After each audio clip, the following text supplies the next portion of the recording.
There's something about rainy nights that makes everything feel more still, more vulnerable.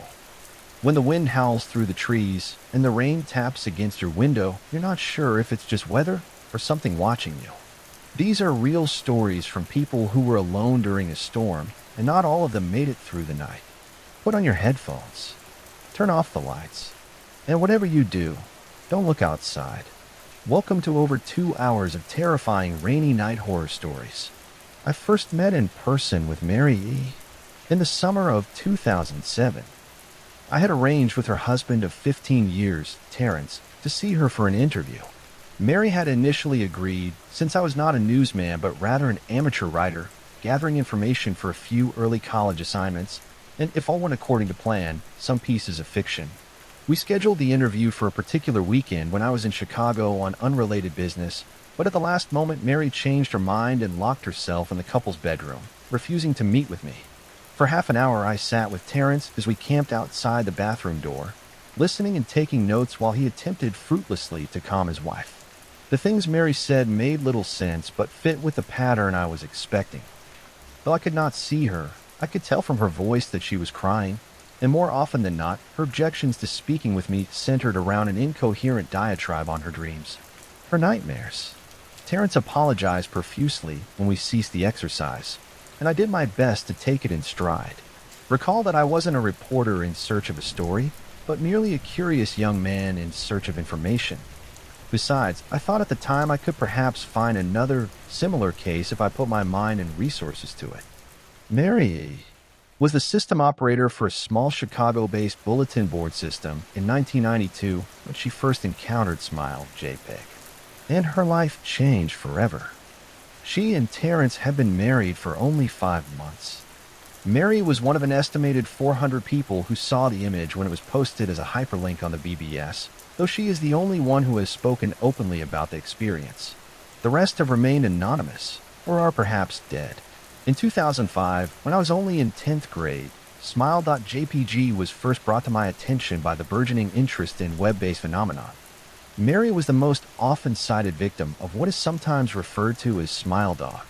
The being Smile.jpg is reputed to display what caught my interest. Other than the obvious macabre elements of the cyber legend and my proclivity towards such things, was the sheer lack of information, usually to the point that people don't believe it even exists other than as a rumor or hoax. It is unique because though the entire phenomenon centers on a picture file, that file is nowhere to be found on the internet. Certainly, many photo-manipulated simulacra litter the web, showing up with the most frequency on sites such as the image board 4chan, particularly the LXL-focused paranormal subboard. It is suspected these are fakes because they do not have the effect the true Smile.jpg is believed to have, namely sudden onset temporal lobe epilepsy and acute anxiety. The purported reaction in the viewer is one of the reasons the phantom-like Smile JPEG is regarded with such disdain, since it is patently absurd. Though depending on whom you ask, the reluctance to acknowledge Smile.jpg's existence might be just as much out of fear as it is out of disbelief. Neither Smile.jpg nor Smile.dog is mentioned anywhere on Wikipedia. Any attempt to create a page pertaining to Smile.jpg is deleted by any of the encyclopedia's many admins. Encounters with Smile.jpg are the stuff of internet legend. Mary E's story is not unique. There are unverified rumors of Smile.jpg showing up in the early days of Usenet, and even one persistent tale that in 2002 a hacker flooded the forums of humor and satire website Something Awful with a deluge of Smile.dog pictures, rendering almost half the forum's users at the time epileptic. It is also said that in the mid to late 90s that Smile.jpg circulated on Usenet and as an attachment of a chain email with the subject line Smile, God loves you. Yet, despite the huge exposure these stunts would generate, there are very few people who admit to having experienced any of them, and no trace of the file or any link has ever been discovered. Those who claim to have seen Smile.jpg often joke that they were far too busy to save a copy of the picture to their hard drive. However, all alleged victims offer the same description of the photo. A dog-like creature, usually described as appearing similar to a Siberian husky, illuminated by the flash of the camera, sits in a dim room, the only background detail that is visible being a human hand extending from the darkness near the left side of the frame. The hand is empty, but is usually described as beckoning. Of course, most attention is given to the dog or dog creature, as some victims are more certain than others about what they claim to have seen. The muzzle of the beast is reputedly split in a wide grin, revealing 2 rows of very white, very straight, very sharp, very human-looking teeth. This is, of course, not a description given immediately after viewing the picture, but rather a recollection of victims who claim to have seen the picture endlessly repeated in their mind's eye during the time they are, in reality, having epileptic fits. These fits are reported to continue indeterminately, often while the victims sleep, resulting in very vivid and disturbing nightmares. These may be treated with medication, some being more effective than others. Mary, I assumed, was not on effective medication. That was why, after my visit to her apartment in 2007, I sent out feelers to several folklore and urban legend-oriented news groups, websites, and mailing lists, hoping to find the name of a supposed victim of Smile.jpg who felt more interested in talking about his experiences. For a time, nothing happened. And at length I forgot completely about my pursuits, since I had begun my freshman year of college and was quite busy. Mary contacted me via email, however, near the beginning of March 2008. This is Mary's email. Dear Mr. L, I am incredibly sorry about my behavior last summer when you came to interview me. I hope you understand that it was no fault of yours, but rather my own problems that led me to act out as I did. I realized that I could have handled the situation more decorously. However, I hope you will forgive me. At the time, I was afraid. You see, for 15 years I have been haunted by Smile.jpg. A smile dog comes to me in my sleep every night. I know that sounds silly, but it's true. There is an ineffable quality about my dreams, my nightmares, that makes them completely unlike any real dreams I have ever had. I don't move, and I don't speak. I simply look ahead, and the only thing ahead of me is the scene from that horrible picture. I see the beckoning hand, and I see Smile Dog. It talks to me. It is not a dog, of course, though I am not quite sure what it really is. It tells me it will leave me alone if only I do as it asks. All I must do, it says, is spread the word. That is how it phrases its demands. And I know exactly what it means. It wants me to show it to someone else. And I could. The week after my incident, I received in the mail a manila envelope with no return address. Inside was only a 3.5-inch floppy disk. Without having to check, I knew precisely what was on it. I thought for a long time about my options. I could show it to a stranger, a coworker. I could even show it to Terrence, as much as the idea disgusted me. And what would happen then? Well, if Smile Dog kept its word, I could sleep. Yet if it lied, what would it do? And who was to say something worse would not come for me if I did as the creature asked? So I did nothing for 15 years, though I kept the diskette hidden amongst my things. Every night for 15 years, Smile Dog has come to me in my sleep and demanded that I spread the word. For 15 years I have stood strong, though there have been hard times. Many of my fellow victims on the BBS board where I first encountered Smile.jpg stopped posting. I heard some of them committed suicide. Others remained completely silent, simply disappearing off the face of the web. They're the ones I worry about the most. I sincerely hope you will forgive me, mister. Oh, but last summer when you contacted me and my husband about an interview, I was near the breaking point. I decided I was going to give you the floppy disk. I didn't care if Smile Dog was lying or not. I wanted it to end. You were a stranger, someone I had no connection with. And I thought I wouldn't feel sorrow when you took the disk as part of your research and sealed your fate. Before you arrived, I realized what I was doing. I was plotting to ruin your life. I couldn't stand the thought, and in fact I still cannot. I am ashamed, mister. Hell, and I hope that this warning will dissuade you from further investigation of Smile.jpg.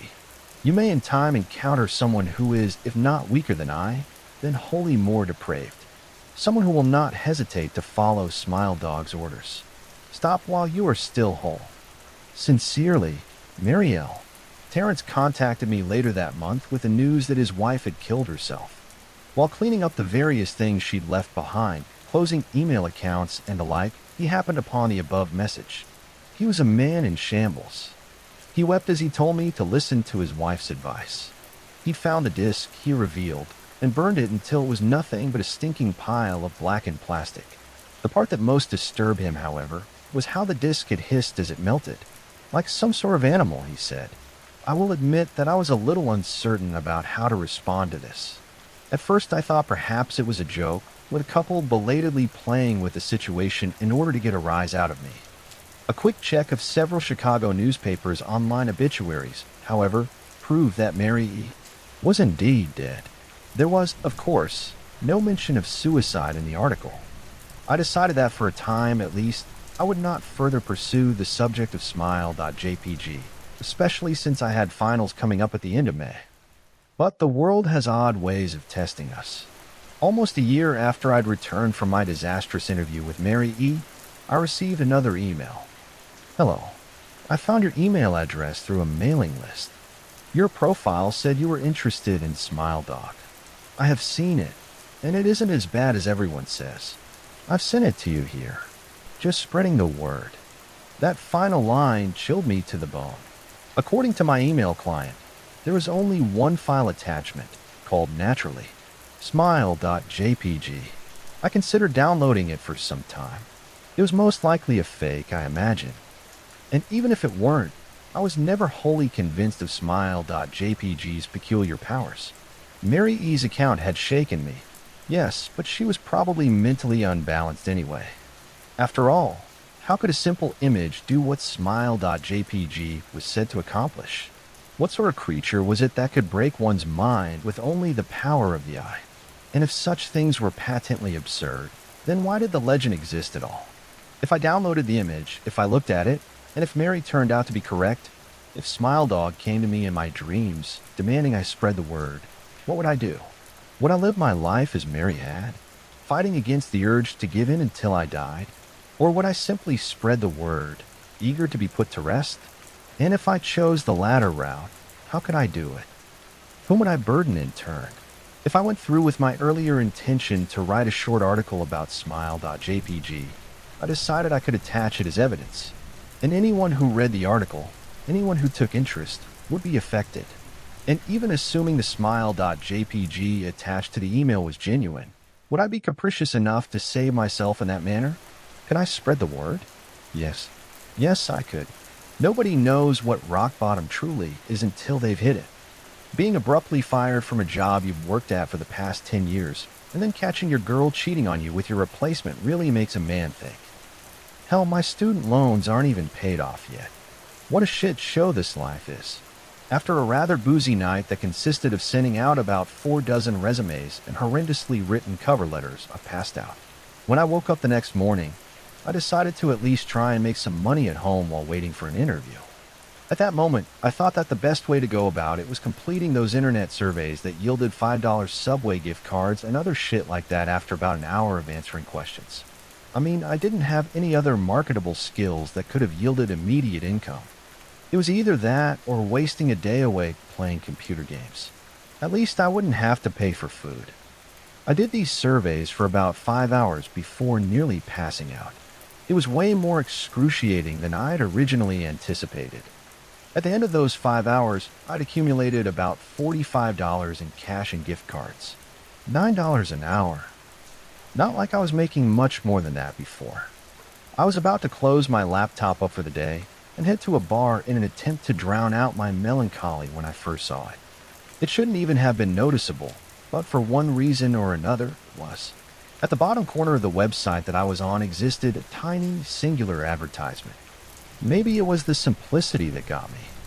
Plain black letters in a tacky font that read surveys for cash overlapped a completely white background. At least they were direct with a message. One more couldn't hurt, I thought. Might as well scrape together a little bit more booze money before heading out. I sat back down, clicked on the picture link, and prepared myself to grind through some more painstaking inquiries. The first few questions were simple enough. I guess they weren't really questions, but more data collection. My name, age, and occupation. I thought it was kind of weird that they also asked my height and weight, but it wasn't unheard of. The first real question was a different story, though.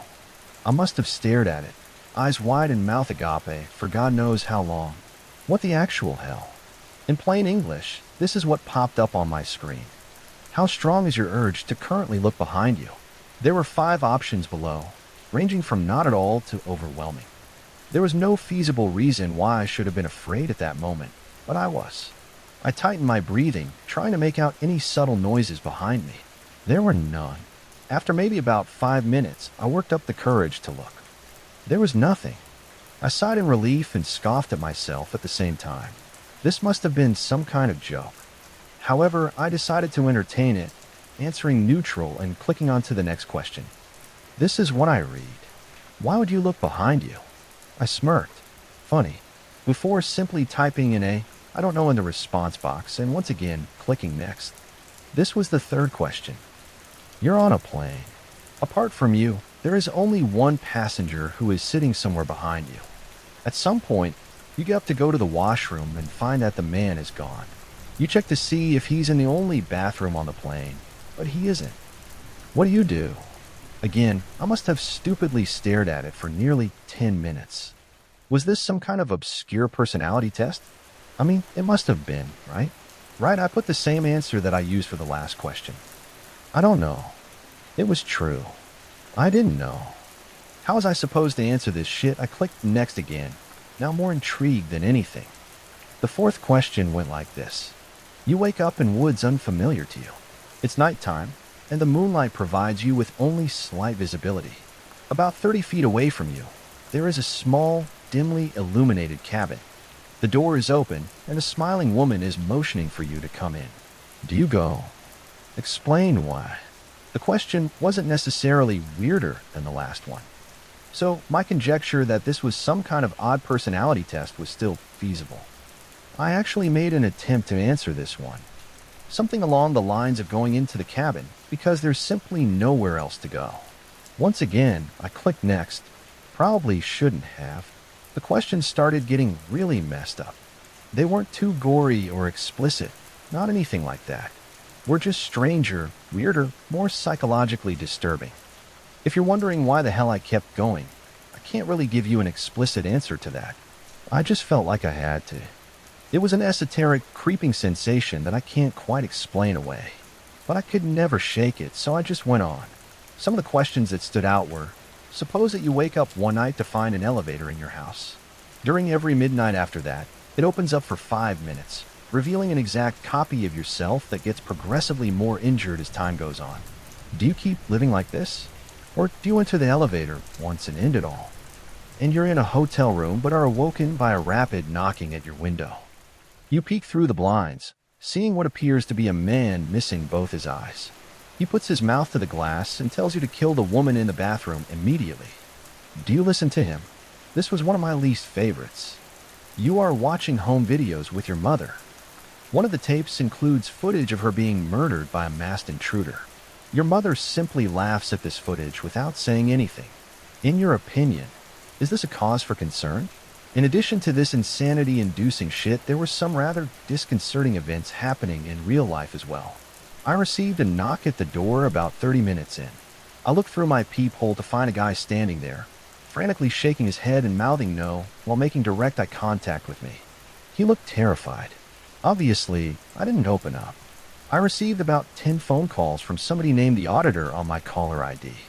They left a message every time, but each one was just a recording that consisted of somebody saying numbers through heavy static. Actually, it sounded more like screaming, now that I think about it. About an hour into this thing, I was on the verge of a mental breakdown. I was petrified of looking behind me, even though there was no indication that anything should have been there. I heard some soft scratching coming from my vent at one point, so I moved my couch under it. Eventually, I reached what appeared to be the end of the survey. However, it wasn't a question. It was simply a statement. Don't let them in. They're not to be trusted. Almost as if it were on cue, I heard more knocking at my door about 5 seconds after reading this. As slowly and silently as I could, I moved over and looked through the peephole once again. It was a different person than the one I'd seen earlier. She was a woman looking to be in her mid-20s. She was wearing a thick blazer despite it being around 90 Fahrenheit outside. She was also wearing sunglasses, so I could never tell where she was actually looking. She eventually took a piece of paper out of her pocket and slipped it under the door. I read the note. It's lying. Leave your apartment immediately. It's been about half an hour since. I can't bring myself to look at the computer screen nor at the woman outside. She's still there. I can see the shadows of her feet from underneath my door. I heard my bedroom window open a few minutes ago, but I've since jammed the door shut with a chair. I can hear some kind of distorted muttering coming from behind it now. Maybe rock bottom wasn't so bad. But what the hell am I supposed to do here? 12 seems to be the age when kids start putting the heat on their parents about the truth behind Santa. I was certainly no exception to this rule. How were Santa's elves able to make that video game I wanted in their workshop? I thought Nintendo owned Mario. Or how about the ever-infamous visiting every house in one night? Did the Jolly Man own some type of time-extending device? Or perhaps the most obvious question of all, how could he have lived for so long? A lot of people say he trains apprentices who take his place every few decades. Others claim he's just immortal. As for everything else, magic seemed to be the universal lie everyone had agreed on. Whatever the case, I just went with the conclusion that it was my parents' doing. Of course, they deny it and claim ignorance if I confronted them, but it wasn't enough to dissuade my beliefs. So one Christmas Eve, when I couldn't sleep, as these questions danced among my dreams of sugar cereals and new games, I decided to investigate the noises coming from my living room. This time, surely, I would catch my dad or mom in the act of stowing presents under the tree. At least then they let me in on the truth. But as I entered the living room, I saw a man before me that I did not recognize. He was dressed in red and white, with a slightly overweight body, and he wore a stringy fake white beard. His hair, or what remained of it, was graying around the edges of his classic Santa hat, and his eyes were wide with fright as he dropped the present under the tree. Being the intuitive youth I was, I came to one of two conclusions. Either this was a home invader stealing my family's gifts, or this was the real Santa. I opened my mouth to scream, but the man rushed towards me and covered my mouth. "Shoo shoo," he said, putting a finger to his mouth, trying to smile. Tears began to roll down my cheeks. I was petrified of this man. Then, slowly, he took back his hand and extended it towards me. "It's all right there, little one. You know who I am, right?" I nodded, not shaking his hand back. The trembling man nodded as well, then grabbed an empty sack lying on the floor and gestured to the tree. "Look, see, I bring gifts. Now run along to bed, or I might have to put you on the naughty list. Ho ho ho." He started drifting towards the deeper, hearty voice normally associated with Kris Kringle, but I wasn't fooled. Regardless, I wiped my eyes and began to step back from the living room, trying to create some distance between me and the stranger. The man simply watched, wiped his brow, and proceeded to approach the fireplace. I stopped and observed, confused as to how he was going to leave my house.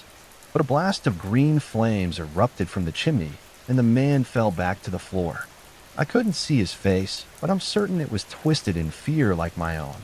A massive, bony hand spawned from the fire, and the arm that followed was draped in ragged fur. Then another arm. And then the skull of some wild creature with two large horns followed, nearly as large as the fireplace itself. The bones popped and snapped as it slammed its hands onto the floor. The entire monster was engulfed in the flame, yet it did not seem to burn anything in the house. "Eddie," the monster declared, speaking to what I guessed to be the man on the floor.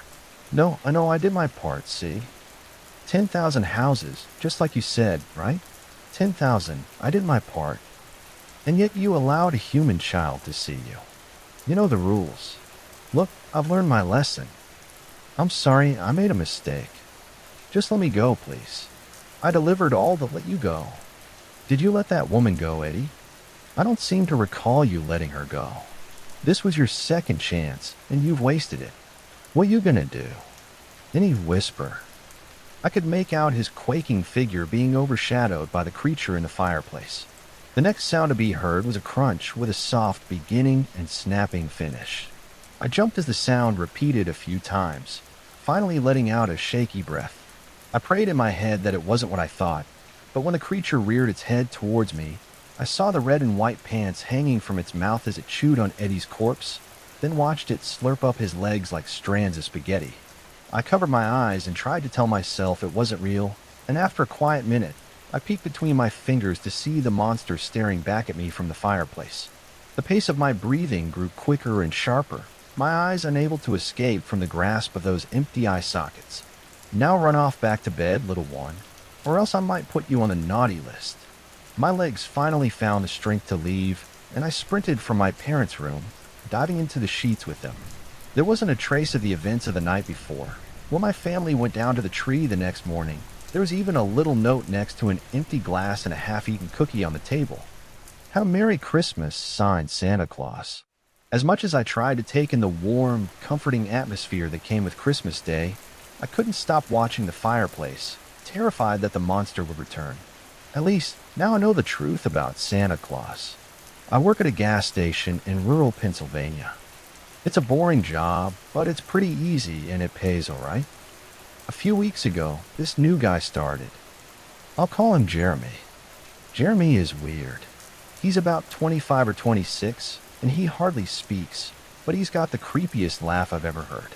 My boss and I have both noticed this, but it's never been a problem, so there's not much we can do about it. Customers have never complained about him, and he's always done his job fairly well. Up until a few weeks ago, anyway. That's when things started going missing. Employee theft can be a problem in any business that sells consumer goods, and there's only one person working at a time at this gas station. It's a pretty small place. About 2 weeks ago, my boss started noticing that we were short on motor oil. At first, it was a few containers at a time, then entire shelves and boxes from the back room. Pretty soon, entire shipments would be gone the day after we got them, and it would always be right after Jeremy's shifts. My boss has checked the security camera tapes from every single night he worked, but he could never catch him in the act. Jeremy would lock up at closing, then the motor oil would be gone the next day. My boss usually takes the tapes home with him to try and catch Jeremy stealing, but his daughter had a softball game last night, so he asked me to watch the tape for him. He offered to pay me overtime under the table, so obviously I took that offer. There are 3 cameras, so he gave me 3 different tapes to check. I figured it would be a long night, but I'm trying to save up for vacation, so I really needed the money. I took the tapes home, popped them in an old VCR, and sat back. 2 days ago, the last time he worked, Jeremy started at 4 p.m. Everything seemed pretty normal at first. He counted up his drawer, switched off with a girl who was working before him, and waited for a customer. The first person who came in was Miss Templeton. The timestamp on the video read 403, irregular. She picked up her cigarettes and a newspaper and paid with a 20. Nothing unusual there. The next customer was some local guy named Ron.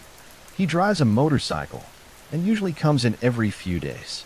He filled up his tank, got a bag of beef jerky, paid with his credit card, and then left. Next was some guy with a cowboy hat. I'd never seen him before, but we get plenty of strangers passing through, just like any gas station. He got $40 worth of diesel fuel, paid with a $100 bill, and went on his way. I sat back inside. The only thing more boring than doing this job is watching someone else do it. My boss's offer was enough to keep me watching, though, so I left the tape on. Everything seemed pretty normal.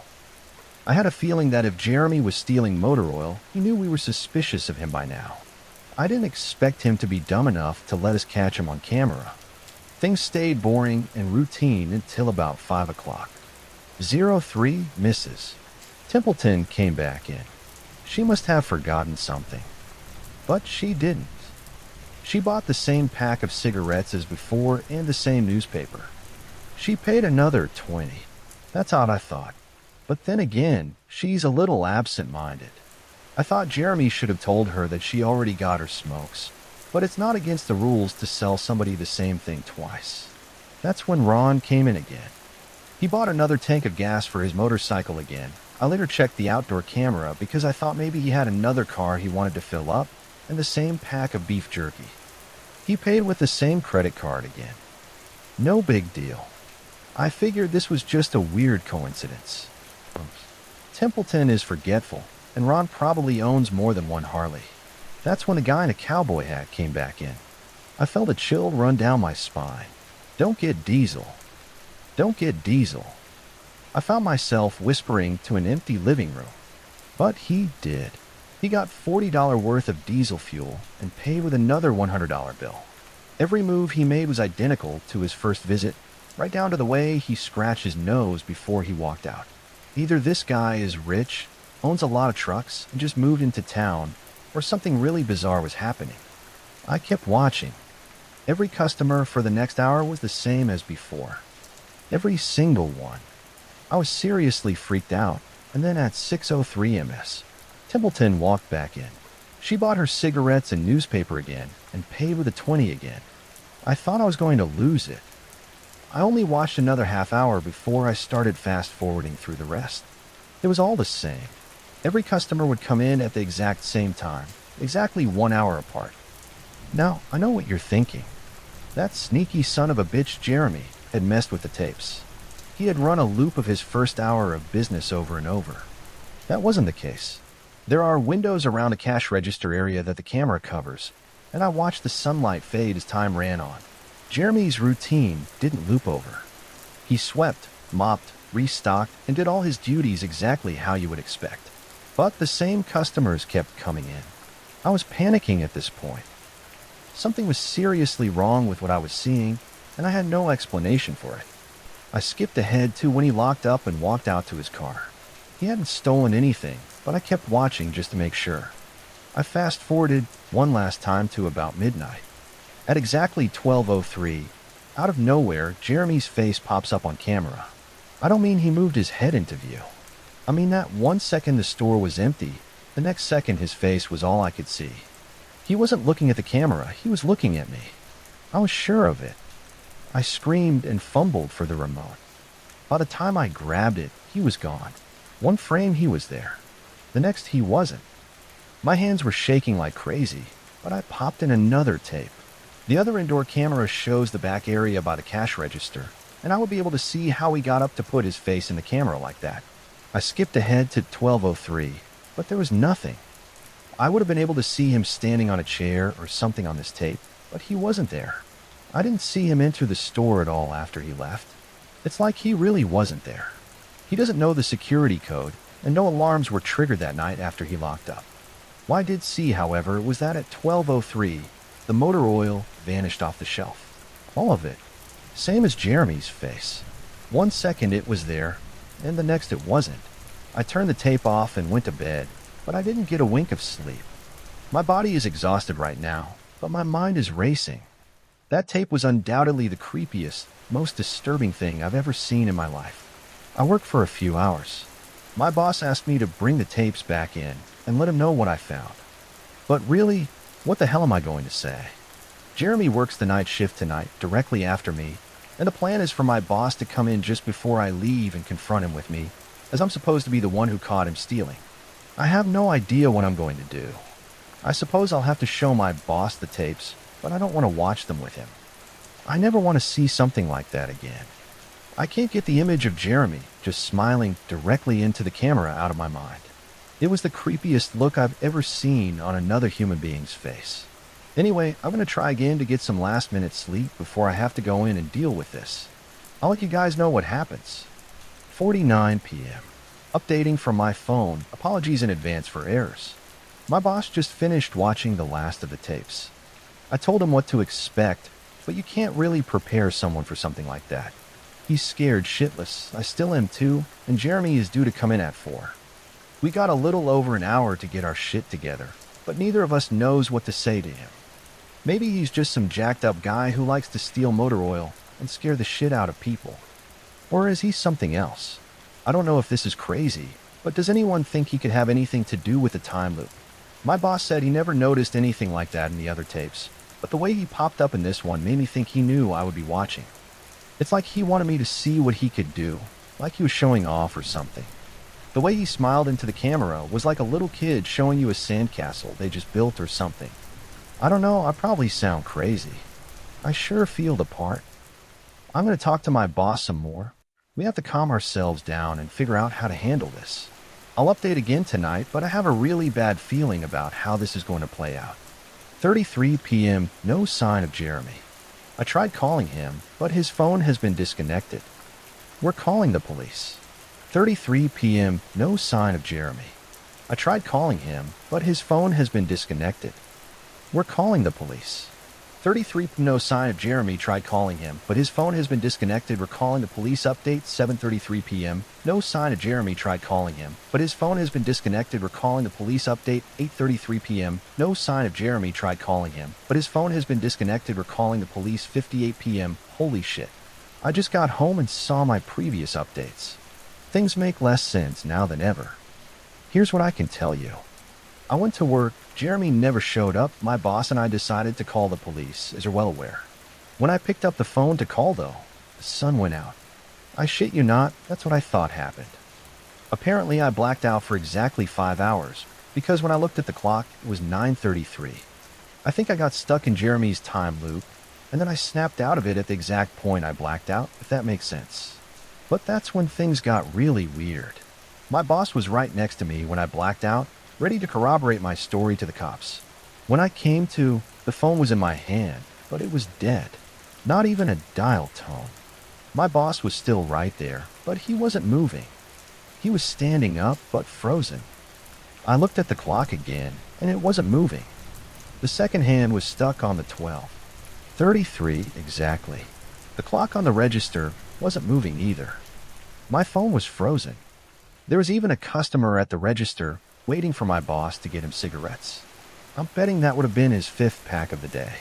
I got the hell out of there. Didn't lock up, didn't turn the lights out. And sorry guys, I didn't grab the security tapes to upload on the internet. Believe me, that was the last thing on my mind. The gas station is on a major highway, and cars were parked all along it. Except they weren't parked. They were frozen. The people inside were sitting still like wax statues. I got in my car and prayed that it would start. Thankfully it did. About halfway home, time started up again. The static from the radio turned into music like it's supposed to be.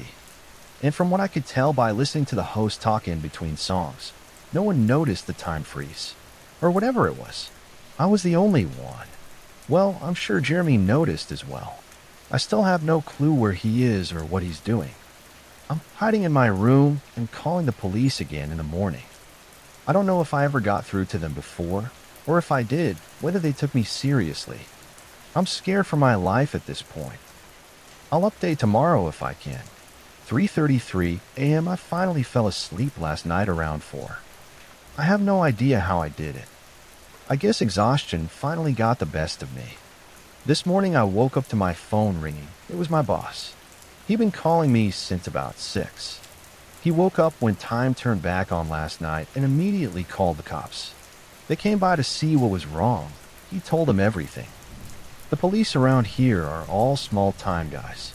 They were more concerned with the missing motor oil than anything, but my boss figured he would take it as long as he had their attention. They decided to go looking for Jeremy. We keep all our employees' applications on file, and since Jeremy just started working here, this was easy to find. They checked the address on it and headed over to his house. You're not going to believe what they found. The address Jeremy listed on his application was an empty lot, or at least now it is. There used to be a house there, but it burned down in 1993. Being a small town, almost everyone remembers that fire. A family of 4 used to live there way back when. Rumor has it that they had an estranged son who they never really talked about, but I can't say for sure if that's true. What I can say is true is that after an insurance investigation, the fire was ruled an arson. The entire house was soaked in oil and torched with a Molotov cocktail. The entire family was sleeping when it happened. None of them survived. They never caught the guy who did it. Rumor has it that when they tried to contact the estranged son, no one could find him. Anyway, my boss called and told me this and I freaked out. Then he asked me to come to the gas station. What are you crazy about? I said, but he assured me that the cops were there with him. Then he dropped a bomb. The FBI were also in town and they were going to talk to me one way or another. So I might as well come in. 15 and I wanted to go back to bed, but I figured I wouldn't be able to sleep much more anyway, so I went down. Four men in suits greeted me and told me to have a seat. We went over everything 2 or 3 times until they got all the details down. I told them about Jeremy, the security tape, last night at work, everything. Finally, after I finished, one of the agents said, "Oh Christ, we've got another one on our hands." Then they made me sign a bunch of papers saying I wouldn't tell anyone about what happened, so I can't say much more. I might be breaking the law just by posting this. So now I'm home. I'm not sure what to do with myself. That agent's words when I told him this story are going to haunt me the rest of my life. Anyway, I've got to go. I have some errands to run today, and then I have to go into work to pick up some tapes. My boss and I think this new guy Jeremy, who's a complete creep, is stealing motor oil, and I have to watch the security footage to see if I can catch him doing it. I have better things to do, but my boss is paying me overtime under the table, and I'm trying to save up for vacation so I could really use the money. It should be pretty simple. The oil always goes missing right after his shifts. I figure I'll just watch the tapes, catch him in the act, and that will be that. This recording is from my son. I never thought I would tell you these stories, but Doc says I don't have much time left, and you should know where you come from. Not everything in this world is as it seems. When I was a boy, your great-grandfather, Chester, decided he was going to teach me the value of a hard day's work. A man's work, he called it. My father was out of town. His brother had become ill, and my father had gone to help him. Mother wasn't thrilled with the idea of me going down into the mines, but she trusted my grandfather, Chester. She gave me a hug, stared up at Chester, and told him to keep a close eye on me. He laughed and told my mother, "He'll be fine. I won't let nothing happen to the little fella.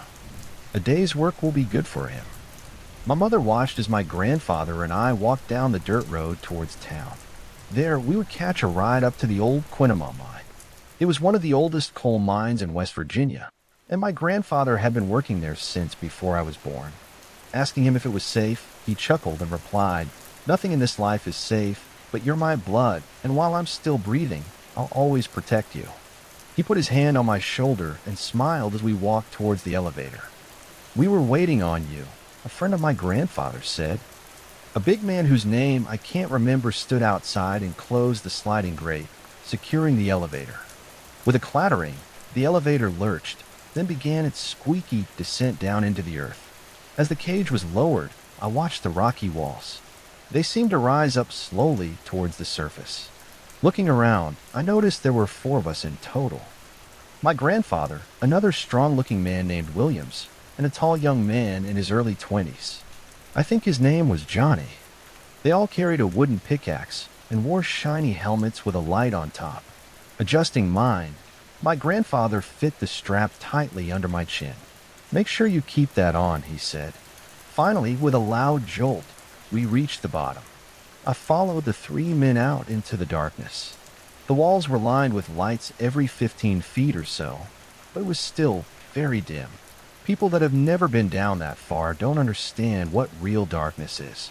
If those lights were to go out, you couldn't even see your hand in front of your face. There were 2 main tunnels. Williams and Johnny took the one to the left, and my grandfather and I went to the right. As we walked, I noticed cracks and crevices on the far side of the wall. Some were 6 feet wide at the bottom. I tried to see how far back they went, but I could only see darkness. I wondered if anything could live down here, so far down. My grandfather gave me a wink and nodded towards the wall. "Start there," he said. Smiling back, I began to chip away. It was harder than I thought, but it was fun working next to my grandfather. I always wondered what it was like to work down in the mines.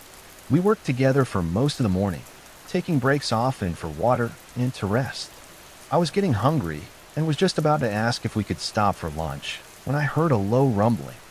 My grandfather looked at me, almost in disbelief. Then he grabbed my shoulder and pushed me into a large crevice in the wall. He used his body to block the opening from falling rocks. After a few seconds, though, the shaking stopped. Checking to see if I was all right, my grandfather said, "Come on, let's go look for the others." We stood up and went quickly back down the tunnel, stepping over the large stones that now littered the path in front of us. Stopping at the entry to the other tunnel, My grandfather called out, "Will." "Johnny." There was no answer. When we got to the end, some of the dust had begun to clear. Stopping, we saw the two men. Williams, the older man, had been buried under an enormous boulder. He was dead. Johnny, on the other hand. "What?" my grandfather said. The dust had cleared enough to see as he stared at something on top of Johnny. It was half the size of a man and looked like a spider, but it had a face. It sunk its fangs into Johnny, who looked to be alive but paralyzed, letting out a noise at saw us. My grandfather pushed me behind him. "Run," he said. I looked back up at him, frozen in place, and then I ran. Looking back down the tunnel, I saw my grandfather running towards the creature. I stopped in horror as I saw it sink its fangs into his shoulder. But my grandfather was a strong man, and still able to move, he jammed the pickaxe into the thing's abdomen. Its scream echoed off the walls. It threw him hard against the wall, and he slid lifeless to the floor. Then it turned its eyes to me. I ran down the tunnel towards the elevator, with that thing running behind me, its many legs pattering on the dirt floor. I think my grandfather had wounded it, because I was able to make it to the elevator. I struggled to close the grate all the way down when the spider got one of its limbs underneath and inside the elevator. The hair on its leg brushed against my skin. I climbed up as high as I could on the metal grating of the cage, but I knew I had nowhere to go. It was then that I saw my grandfather's face, twisted in pain and rage. He jammed the pickaxe into its neck. Struggling to free itself, it fell back to the floor as he stabbed it again and again until it stopped moving. My grandfather struggled to the elevator and closed the grate in front of me. "What are you doing?" I asked him. "Get in. There's no time." "I saw more of those things," he said. I remember him pressing the button as I cried out to him, the elevator starting to make its way up towards the surface. I could tell he was struggling to move. I think the venom had partially paralyzed him. The last thing I saw was my grandfather limping over to the supply area and grabbing a stick of what must have been dynamite. I watched him as he held up a match and made sure I made it to the surface. The last thing I remember was him forcing a smile and winking.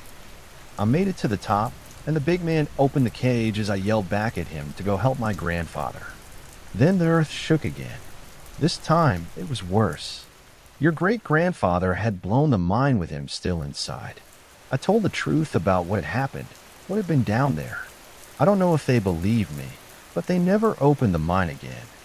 The funeral was quiet, somber, and my mother held me close. I still think she believed me. Grandfather had been good to his word. He had kept me safe. I have a feeling he may have saved the whole town as well. Anyway, I'm rambling.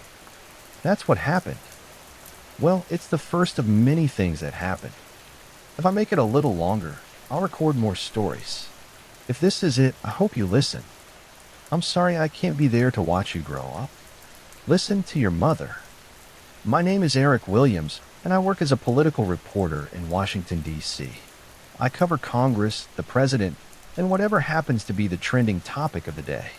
I have a couple of sources that I trust and a few that I don't.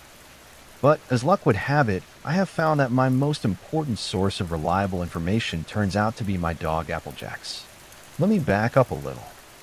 About 3 years ago, I was heading out of my apartment building to do a follow-up on the story when I heard a rustling in the hedges that flanked the wide stone steps by the entry. I figured that it must be the raccoon who had been getting into the dumpster, and I gave it no more thought.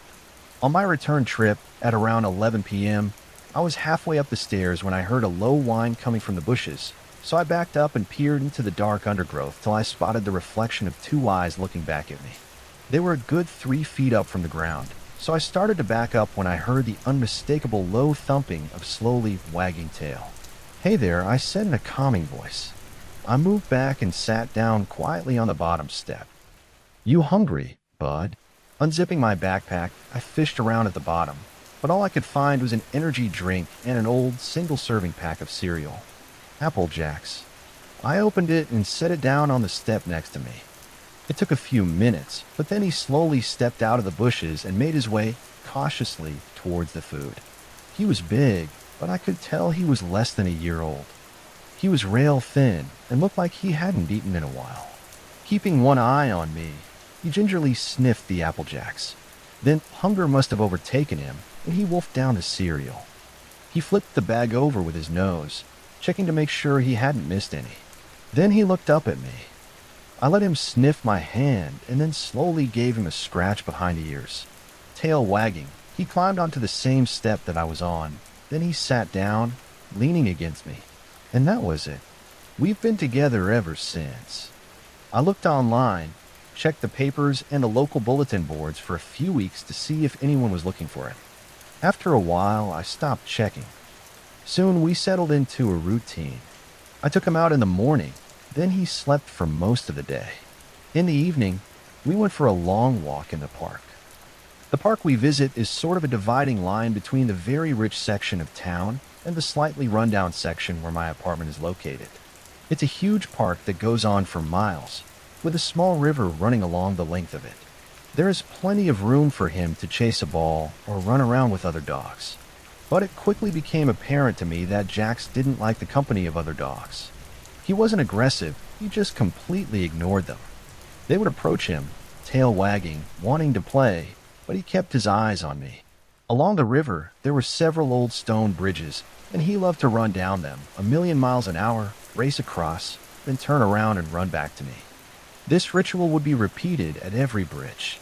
I would stand there laughing, urgently calling him back, as if it was a life and death situation. Sometimes he was a little late with the brakes, and he would plow into me, landing us both on the ground. Then, one particular Tuesday evening at the park, he crossed the bridge and stopped on the far side. He stood there looking into the woods. He glanced back as if to tell me something, then he headed straight for the woods. I called, but he kept going. By the time I made it across the bridge, all I could see in the distance was a man kneeling over something on the ground, so I ran. What happened? I called out. As I approached, I saw the man had tears in his eyes.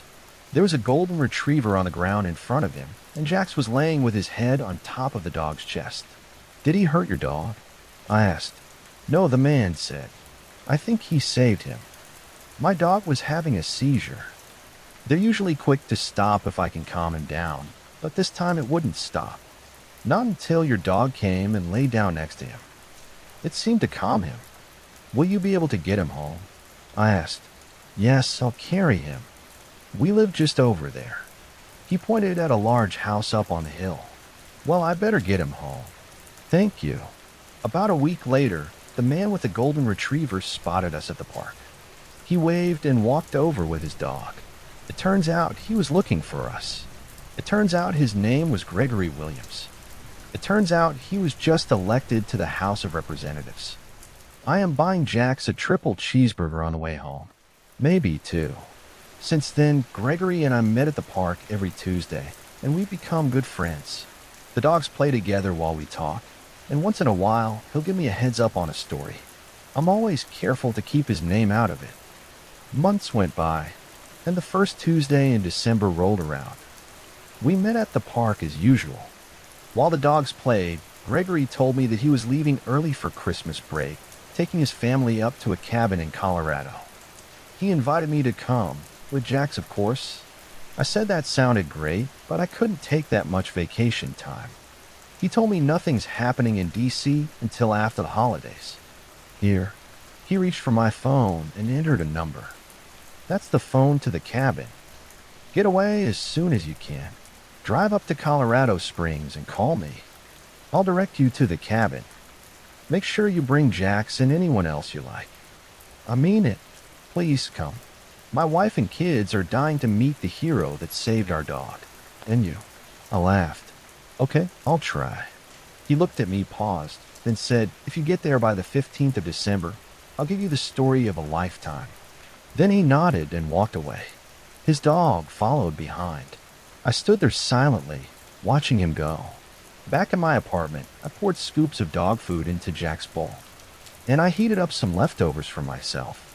I had an interview tomorrow morning with Senator Susan Collins, the chairman of the Housing and Urban Development Committee, so I sat down on my computer to finalize my questions. I turned on the local news as background noise while I worked. There had been 2 shootings and a robbery nearby. A 10-year-old had gotten lost and then was found safe at a local Walmart. And Skywatchers may have a spectacular show in 2 weeks when a comet makes its closest approach on the 16th of December. Jax was sound asleep by the time I finished up and went to bed. I awoke in the morning to a soft beep of the message left on my phone. It was the senator's secretary canceling today's meeting.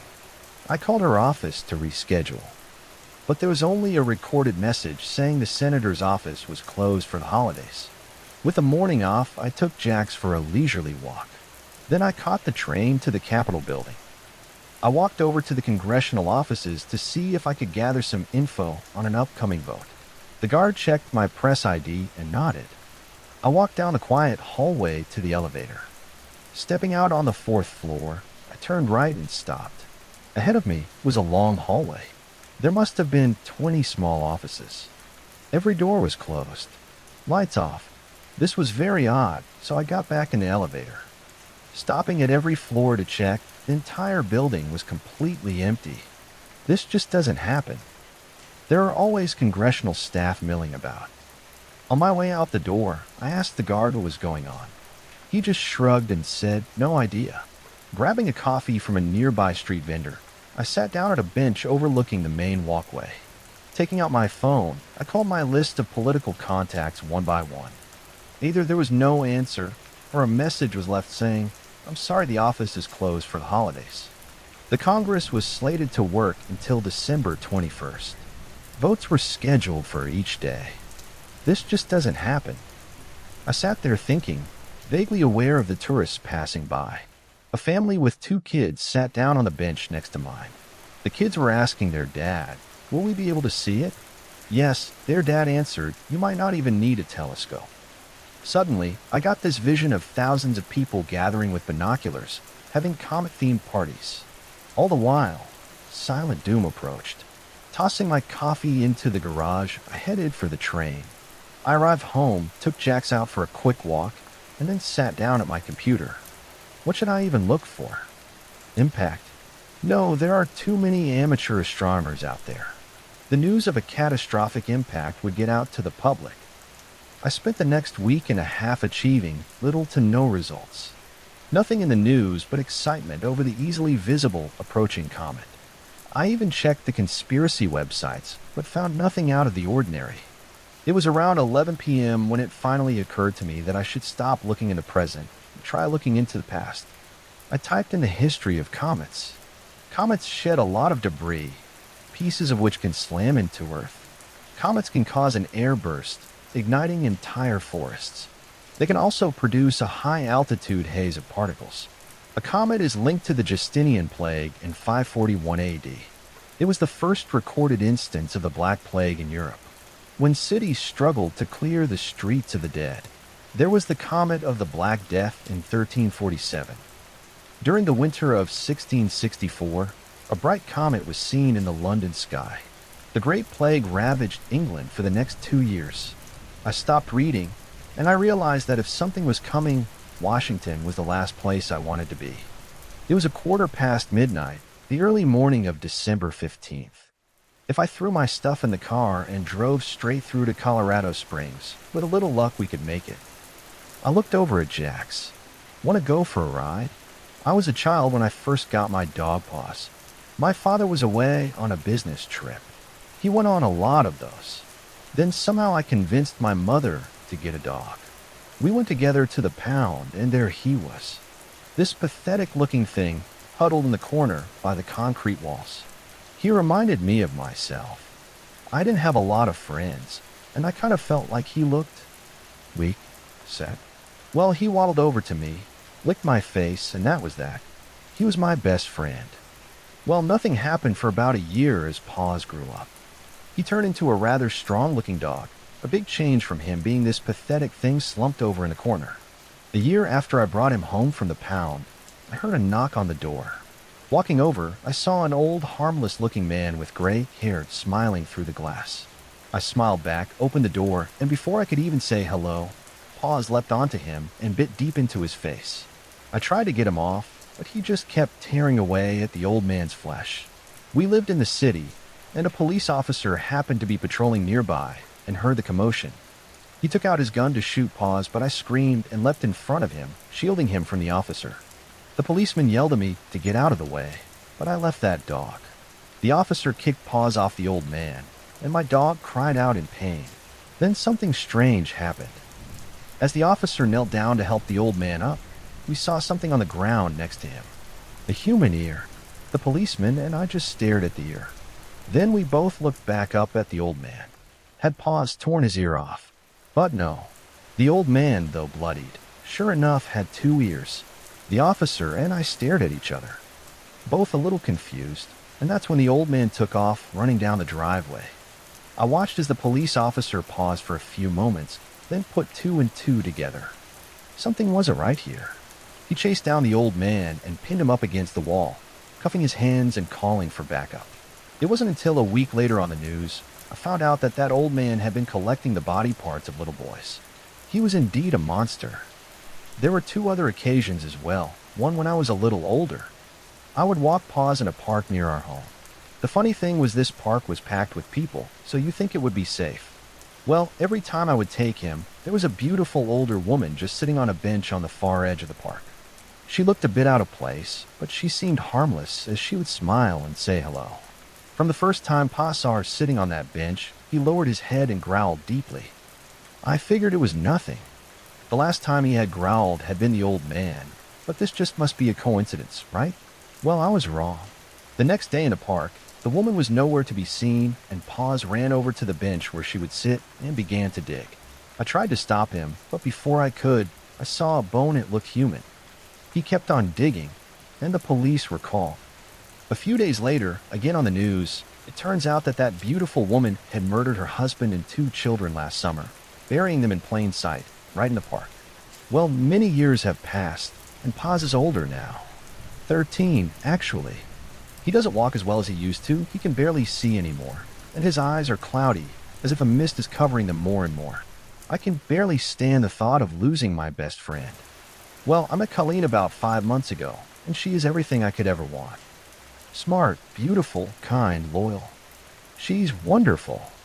She even volunteers at a home for sick children who are dying. She stays with them as they go through their last moments. It's amazing the type of woman that she is. I'm so lucky. Well, I had just proposed the week earlier and couldn't wait to introduce her to my parents. And of course, Paws. We flew across the country, holding hands the whole time on the plane flight like we were teenagers. When we got there, we got in a cab and headed over to my parents' home. Opening the door, my mother smiled and instantly gave Colleen a hug. My father walked over behind her, smiling as well, and told her welcome to the family. John has said such wonderful things about you. I asked about Paws, and they said nothing. Knowing how much I loved my dog, they were dreading telling me the news. They had taken him to the doctor, and he would have to be put to sleep in the morning. The doctor had nodded when they explained how much I loved Paws, and that they wanted him to pass away at his home. He was in the other room, laying on a blanket and sleeping. He couldn't walk anymore and hadn't opened his eyes for a couple days. Colleen gave me a hug as she knew how much he meant to me. Fighting back tears, I nodded to my parents and walked with Colleen into the guest bedroom where my best friend was laying down. I put my hand on his back and put my forehead against his. His eyes were closed, but as I continued to talk to him, he slowly opened his eyes. Barely able to move, his tail started to wag slowly, and he dug his head into my chest, and we both just sat there together. My protector. It was then I heard footsteps behind me and remembered that Colleen was here too. I had forgotten all about her. Paws turned his head and looked at Colleen through his cloudy eyes. I am recording this in case I don't make it back. At least there will be some record. Maybe you will have a chance. My name is David, and I've been working as a detective for 12 years. I'm good at my job. I even have a 95% clearance rate. That means that I've solved over 90% of my cases. The national average is 43.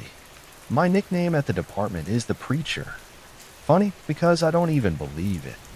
Before my father died, though, he gave me the cross he always wore and made me promise I would never take it off. Any other time, I would have argued with him. Whenever I look in the mirror and see it, I tuck it away under my shirt. It always seems out of place, like it doesn't belong. I mention it because of what happened last Thursday. Thursday night, a case was reassigned to me. A woman had been found dead in the basement of an abandoned church. Her body had already been taken to the coroner, so I made myself a cup of coffee and grabbed my jacket on the way out the door. While I waited for the coroner to return, I examined the dead woman. Slowly moving around the table, I saw no obvious cause of death. Pretty 20s, blonde, no blood under the fingernails, no signs of struggle. Nothing. So I walked over to one of the metal chairs, sat down, and waited for him to return. I closed my eyes for a moment, giving them a rest from the harsh glare of the overhead lights. When I glanced back at her, that's when I saw 2 marks on her neck. How had I missed them? I walked to her side, not taking my eyes from the 2 marks on her throat. But as I leaned down to examine her, I found myself looking at nothing. There was nothing there. I thought of the scene of the homicide, an old abandoned church on Canal Road. A homeless man had been sleeping in the choir loft when he heard a woman screaming, so he ran outside and eventually flagged down a passing police car. They found her on the stone floor of the church basement. I watched the sun go down as I drove over to the scene of the church where the woman had been killed the day before. All the other officers had left, and I was alone in the quiet. Pushing open the large oak doors of the church, I stared up at the altar. It had been many years since the place had been abandoned. Maybe it was the cold stone face of the statue staring down at me, but I began to feel uneasy. I pulled myself together and headed down the stairway at the back of the church. It was pitch black, and as my flashlight flickered, I cursed myself for not bringing an extra one. I made my way down the circular stone stairway and found myself in front of a heavy oak door. A large carving of a cross had been scratched out. Pushing the oak door open slowly, and with some effort, I peered into the darkness of the basement. Ducking under the caution tape, I saw an old candle on a set of matches nearby. Striking a match, I lit the candle and illuminated the room before me. Although the body had been removed, I could still feel a sense of death around me.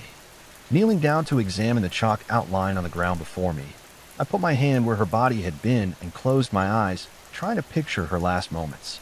Something dark flashed inside my mind, and I got this feeling like something lives here and maybe it's coming back, pushing those thoughts out of my mind. I examined the room carefully and found 2 things of importance. The first, a silver cross, like the one my father had given me, on the ground of the basement. While a cross in a church is nothing out of the ordinary, this one was different.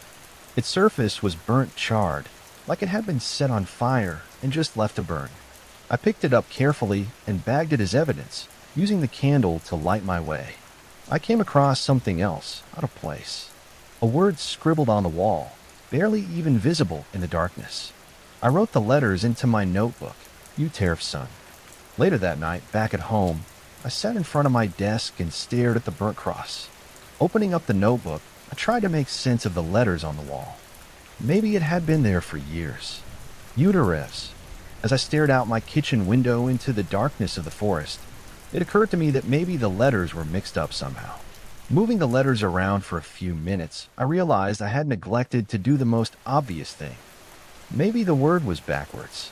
As I wrote the word out, my excitement was gone as quickly as it had come. A sense of dread came over me as I looked down at my notebook. Nosferatu. This will be the end of my recording for tonight. I'm going back to the church. I have to. There has to be some explanation. God, I hope I'm wrong. If I make it back, I will record another update. But if I don't, maybe you will be able to pick up where I left off. Nosferatu. Nos were off too. My work friends and I were at our favorite pub last night. Not a really fancy place, but cheap beer and close enough to home that I don't have to drive. The night started out normally enough. The 4 of us crammed into a small table off in the corner, mostly talking shop and shitting on our boss.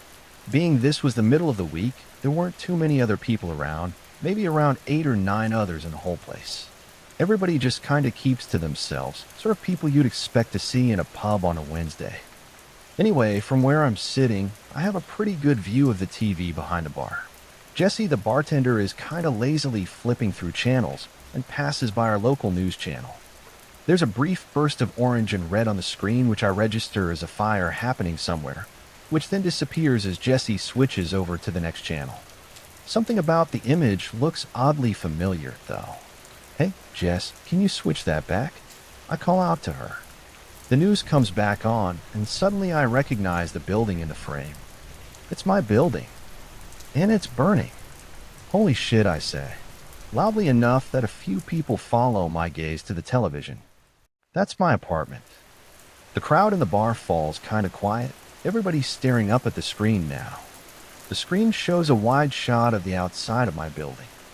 The camera must be set up on the north end of the block because I recognize a lot of shops on the ground floor. Property management, dry cleaner, convenience mart, etc. The top left corner of the building is aflame. It's not a huge fire by any means, but it looks like a few units between the top 4 floors or so have already been engulfed by the flames. Jesus, man, one of my coworkers says, that sucks. There's an uncomfortable murmur of agreement that passes around the table. I mean, I don't blame them. I wouldn't know what to say in this situation either. Yup, I agree, just as awkwardly. Thankfully, my apartment is only about halfway up and located on the west side of the building. I cross my fingers, hoping my stuff will be okay. The camera cuts to a reporter on the scene. He's standing a little farther away. Looking at the shops in the background, I can tell he's across the street on the northwest corner of the building. Firefighters are expected on the scene any moment, he's saying, and hopefully they'll be able to contain this horrible inferno before it spreads any farther. As I was saying before, it's very fortunate that everyone was able to evacuate the building before things got too bad, or who knows what tragic events may have unfolded. He's really laying it on thick, my other coworkers joked. I chuckled a bit. All things considered, at the moment, it really didn't seem all that bad. But then, a few moments later, hang on, the reporter on TV says, we're getting some updated information. It seems. Hang on one moment while we readjust the camera. The previously locked down camera starts to shift, the angle focusing on an area of the building about halfway up the west side. All the lights in the building are out except for one. I feel a weird creeping sensation as I start counting the windows from the bottom. 5 up, 2 over. That's my place. I swore I'd turn that light out, I think at first. Then I see it. There's a person standing in my window. The camera is zoomed out too far to make out any features, but it definitely looks like a man, and it's definitely standing in my apartment. I watch, petrified, as the camera zooms in closer. The reporter babbling on about the overlooked, ill-fated soul still trapped in the blazing such and such. As the image gets closer, I start to make out more details. The person is dancing. Or something. I don't really know how to describe it, but he's moving around a lot, and everything he's doing has this bizarre rhythmic quality to it. He starts waving his arms in the air, back and forth, and then he's waving them up and down at his sides. Then he's banging both fists on the glass. Then he's waving his arms over his head again, back and forth. Everything he's doing is to the exact same tempo. 1, 2, 3, 4, 1, 2, 3, 4. He starts jumping up and down, waving his arms over his head like he's trying to get someone's attention from a long distance. But everything is to the exact same rhythm over and over again. 1, 2, 3, 4. 1, 2, 3, 4. What the fuck, I say. My voice is a hoarse whisper. And then the camera gets a little closer, and finally we can make out the person's features. It looks almost exactly like me. It's wearing the exact same clothes that I'm wearing now, clothes I changed into moments before leaving the apartment earlier. Its face looks almost exactly like mine as well, except for its eyes. Its eyes are far too big for a normal person. It also has this almost comical look of horror on its face. I don't even know how to describe it. Imagine if someone were pretending to look scared, but as a joke. It would have almost seemed funny if the circumstances were different, but instead it was just extremely unnerving. No one in the bar is talking now. Everyone is fixed on the TV. The person is still swaying and waving around, beating its hands on a glass or jumping in circles. I almost don't hear the reporter mention the fact that firefighters have rushed into the building and are now heading for my floor. Oh God, I think. Without really understanding what was happening. Please don't go in there. I stare transfixed at the screen. From this angle, You can just barely see the top of my front door through the window, not too far behind where this creature is flailing about. Right now, it's holding its face in his hands and shaking its head from side to side as if saying no. Suddenly, the door behind it bursts open as, presumably, the firefighters have entered my apartment. The creature stops moving. For a second, I see its expression change. The comical look of horror is gone, replaced by a huge smile filled with enormous pointed teeth. Then the lights go out. We all just sat there, staring at the screen as the camera slowly zoomed out from the now dark window. No one says anything as we all quietly pay our bill and leave. I went directly to my sister's place across town and asked to stay with her. I told her there was a fire at my apartment, and that's it. When I tried to find footage from the news online later that night, it seemed like they had edited that last part out. I don't know if any of you on this subreddit know what that thing was, but I hope they didn't put out that fire. I hope they let the whole damn place burn to the ground. My family has been haunted by a spirit for nearly 13 years. By Kyle Harrison. Like clockwork, I've come to expect its shrill tones groaning in the night. It starts soft, the way an infant might wail if abandoned on the street. Then it rises and rings out through the trees, overcoming them and snaking its way to our home. Eventually, it settles into a repetitive, high-pitched scream, the kind that a woman might make if she were stabbed to death. When we first moved here and heard it, Malcolm assumed it had to be some prankster kids trying to initiate us with some local hazing custom. This property is remote, though, and spotty intruders would be easy. Plus, the disembodied screams were enough to make anyone feel on edge. It couldn't be the work of truant kids. When it didn't happen again after that first time, we assumed it was just a fluke. But that second Halloween, we realized we definitely had a haunting on our hands. What do you suppose it wants? I remember asking nervously. Dad and Malcolm wisely boarded up the windows and bolted the doors. We were sure such simple physical precautions could protect us from the supernatural. And somehow it did. We stayed awake all night listening to the wailing. The noises got louder. Sometimes we heard the spirit bang against the house like it was trying to get inside. I think we prayed all night. I know that none of us got any sleep. Gradually, though, as the years passed, somehow we became accustomed to the ghost. We began to understand that as long as we didn't do it any harm, it would do us none as well. We did consider moving, and we came close too, but then the ghost dissuaded us from that path. One time, as we prepared for the yearly haunting, we were discussing the possibility of buying a property on the opposite side of town. Will we have to mention the ghost to any prospective buyers? Mom asked. Malcolm seemed to think that we should, but Dad was against it. If we say a word, we'll never get out of here. Then, as the clock struck midnight, I realized something. Where's the ghost? I asked. None of us said a word, only listening to the wind and waiting for the screaming. But instead, we were greeted with utter silence. Dad went to the window and peered out. Must be taking a night off, he joked, as he began to raise the blinds. Wait, maybe it's a trick, Malcolm warned. The dad complied with his request, and we sat still for another hour. Still nothing. Maybe the ghost moved on, I suggested nervously. I don't know why, but the silence was scarier than anything we had experienced before. As we looked out toward the property, the only thing worth noting was a mist of black smoke wafting across the night. I want to bed, Mom said. Dad joined her. Suddenly, all our preparations seemed unnecessary. But I didn't go to bed. Neither did Malcolm. Something felt very wrong. The ghost is normally around the barn, right? He whispered once our parents were sound asleep. Yeah, near the creek. I was still watching the smoke. It snaked across the sky, almost with a mind of its own. I knew he was planning to go investigate, and like any younger sibling, I followed. The air was still that night, our traditional jack-o'-lanterns on display at the edge of our fence line. But still, not a whisper from the ghost. We were almost at the barn. Malcolm lit a lantern, peering into the old building, but there was nothing there. Disappointed, we returned to the house and he remarked, I guess I never thought I'd say this, but I missed the ghost. Did you leave the door open? I asked as we got close to the front porch. Malcolm pursed his lips together and then dashed inside. He dropped the lamp in a panic and began to wail. His agony sounded worse than the ghost. I came inside slowly, looking into my parents' bedroom. They were lying there, seemingly sound asleep, but a closer inspection showed me that something evil had crossed over them. Their bodies were torn apart at the chest cavity with a diagonal slash, and there was dark black smoke coming out of them. I collapsed to the ground, shocked as the smoke escaped outside the window and disappeared.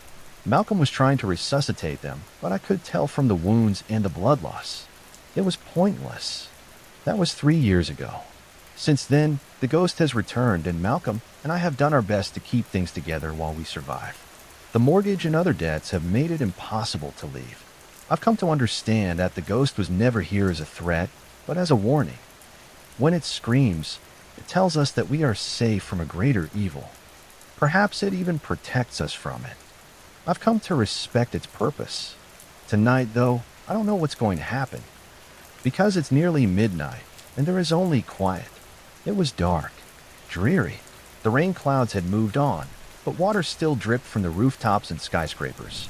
They fell and fell and fell. Hypnotizing. Dangerous in the city where it's already so easy to be caught off guard. The hooded man approached me in the middle of the night as I was walking home from a business meeting that ran late. He said the words that tear at the soul. A question with infinite answers, but always a constant result. I will grant you one wish. I laughed to myself. Crazy person or not, I knew how these stories always went. Make wishes granted in a horrifying way. Wish or dies. Simple as that. I'd read The Monkey's Paw. I've seen Wishmaster. I wouldn't be so carelessly stupid. I thought myself clever when I made my wish. So innocuous that any play on it would be downright foolish. I wish for $1. Had it been a crazy person, even he could have granted this wish. But it was no crazy person. I watched as the hooded man raised his hands, cupping them around the air, and slowly pulled a single dollar into reality, as though out of a black hole. It gingerly floated down into my cupped hands. I looked at the bill, incredulous, and when I looked up, the man was gone. At home, I could do nothing but stare at the bill, unsure if I had truly seen what I thought I had. How could he have done it? Was he really a genie of some sort? Was this bill even real? Or am I just dreaming? I was sure I wasn't, but these weren't the questions that bothered me the most. The thought that racked my brain endlessly was, did I just waste a legitimate supernatural wish on a single dollar? I had figured if the man was the kind of genie I'd been brought up by horror stories to believe in, that he would have created some sort of hell for me in this wish. I figured the dollar would create minimal suffering at best, but I hadn't honestly expected the wish to come true anyway. I thought I was just humoring a crazy man, but nothing has happened. The supernatural being granted me my wish and went off. I could have had anything. Anything. I could have wished for billions instead of a single dollar. I could have wished for power.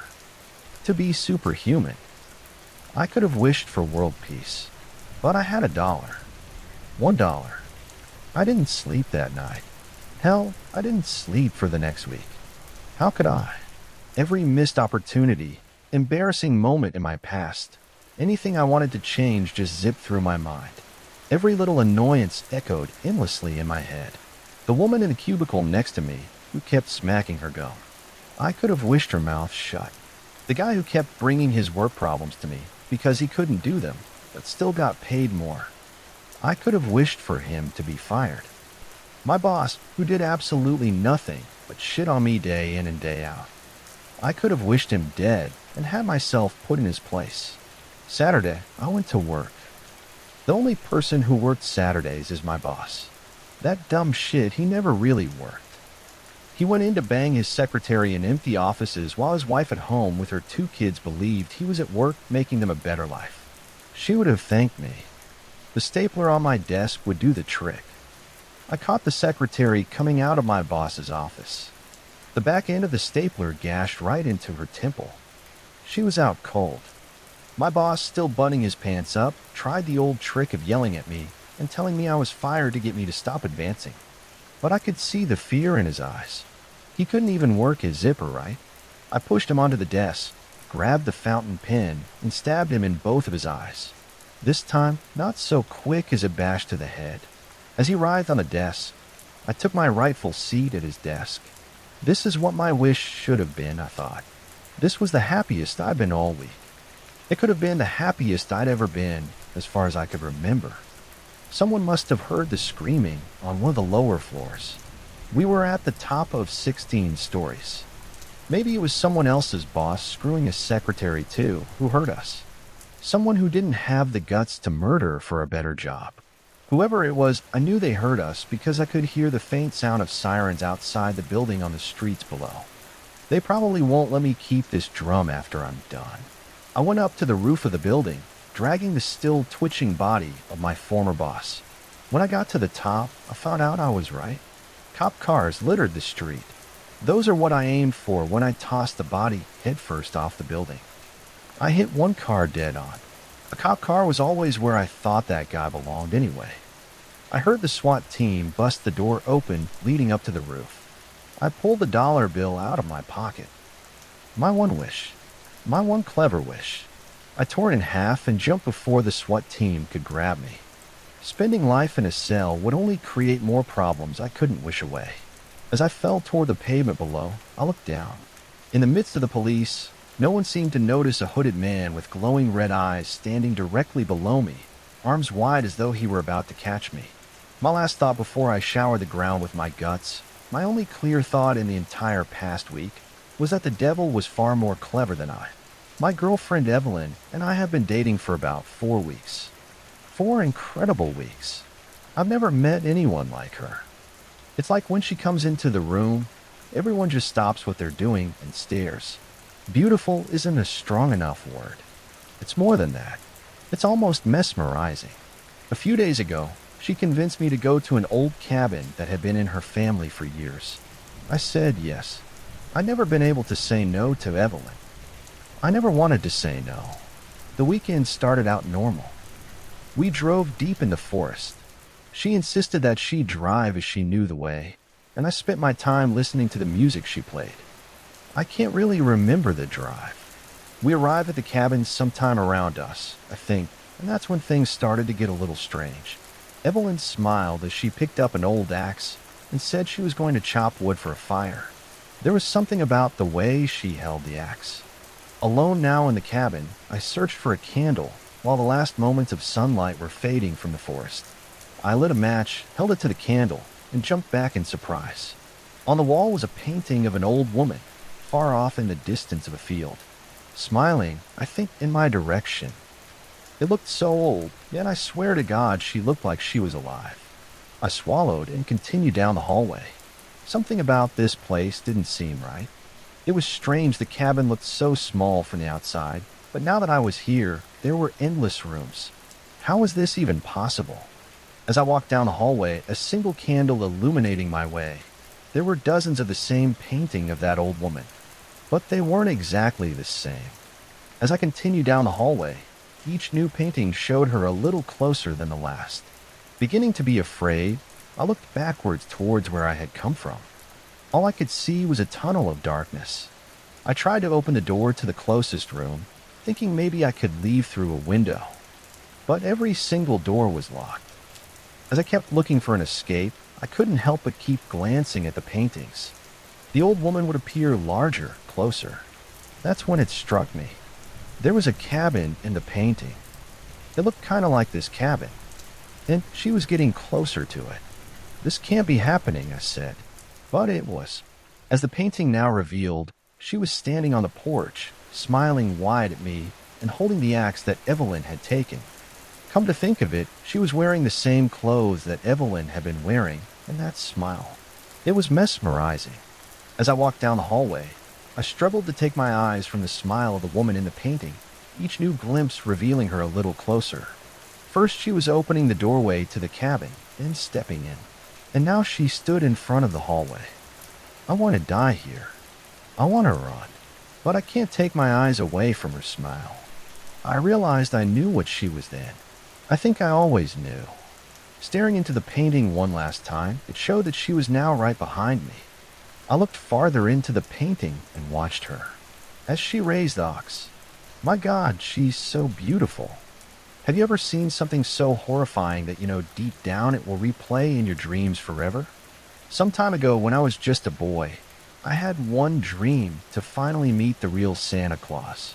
That December, I had been completely obsessed with photography and video and had been recording and taking pictures of everything in sight. Yes, I had taken pictures of everything: Christmas trees, neighborhood puppies, even a batch of burnt gingerbread cookies my mother had taught me how to bake earlier in the week. I was a pretty straight-laced kid, and I was the last kid I knew to still believe in Santa. "Don't tell me you still believe that," my friend Chris had said, to which I replied nothing. I was a stubborn little boy, and I knew for a fact that if I truly just believed enough, that I would indeed see something amazing after the clock struck midnight and became Christmas Day. I was right. Sort of. If you would like to continue living in blissful ignorance, this is where you should stop listening. Maybe it's better if you don't know the truth. As I said, carrying around a camera was my thing, Ron Howard style. That year on Christmas Eve, I had planned to be the first child on Earth to get concrete proof of Santa's existence.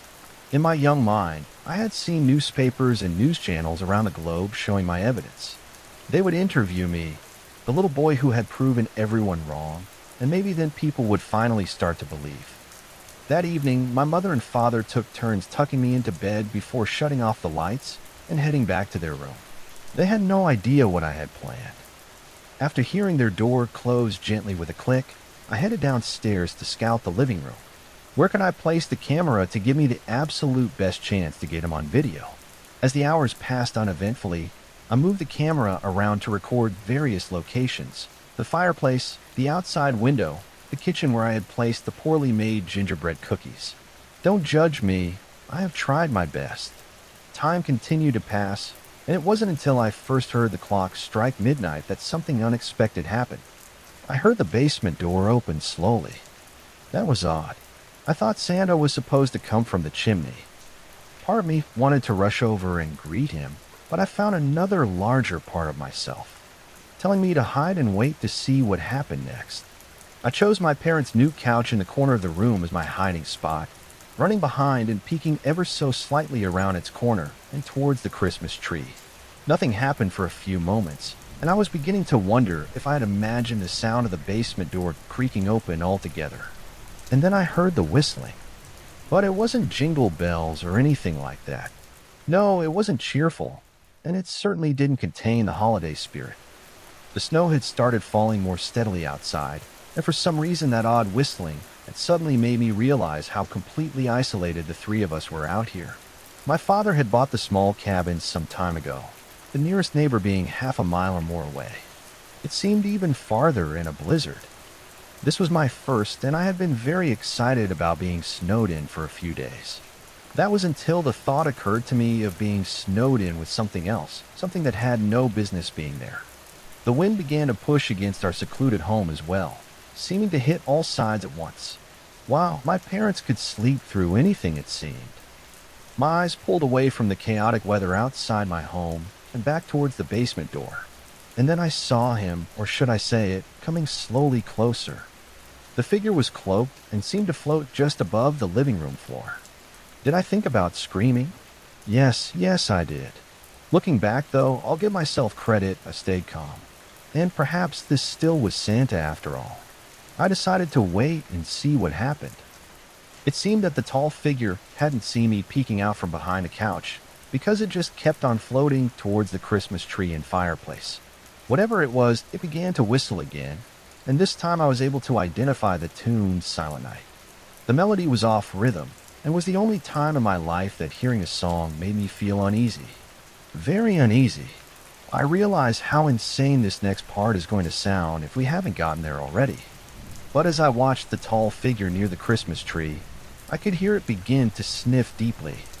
The tree swayed and shook against the force of the creature's nostrils, and then it began to speak. "Come out, little boy." He had seen me. There would be no hiding anymore. Taking a deep breath, I summoned the courage to stand. "Come closer." I took a small step. Closer. The snake-like voice continued. I heeded its words, walking forward until a tall figure stood directly in front of me. I felt small in its shadow, smaller than I had ever felt. "Are you him?" The creature made a soft, almost inaudible noise, perhaps it was laughter, and then pulled the cloak away to reveal itself. I fainted. When I came to, the creature was still standing where it had been, a soft grin plastered to its face. You aren't the first one that's fainted at the sight of me. You're lucky I didn't eat you. Eat me? I stammered. Yes, but that would be only fair. It's very offensive to faint at the sight of someone you know. I said nothing, only staring up at the creature. Though I've tried to forget its form with time, I can still remember it clearly. It was thin, terribly thin, and its face was beyond imagining. Though its teeth were clearly visible, I could see no eyes, and what looked like thorns protruded from the crest of its head.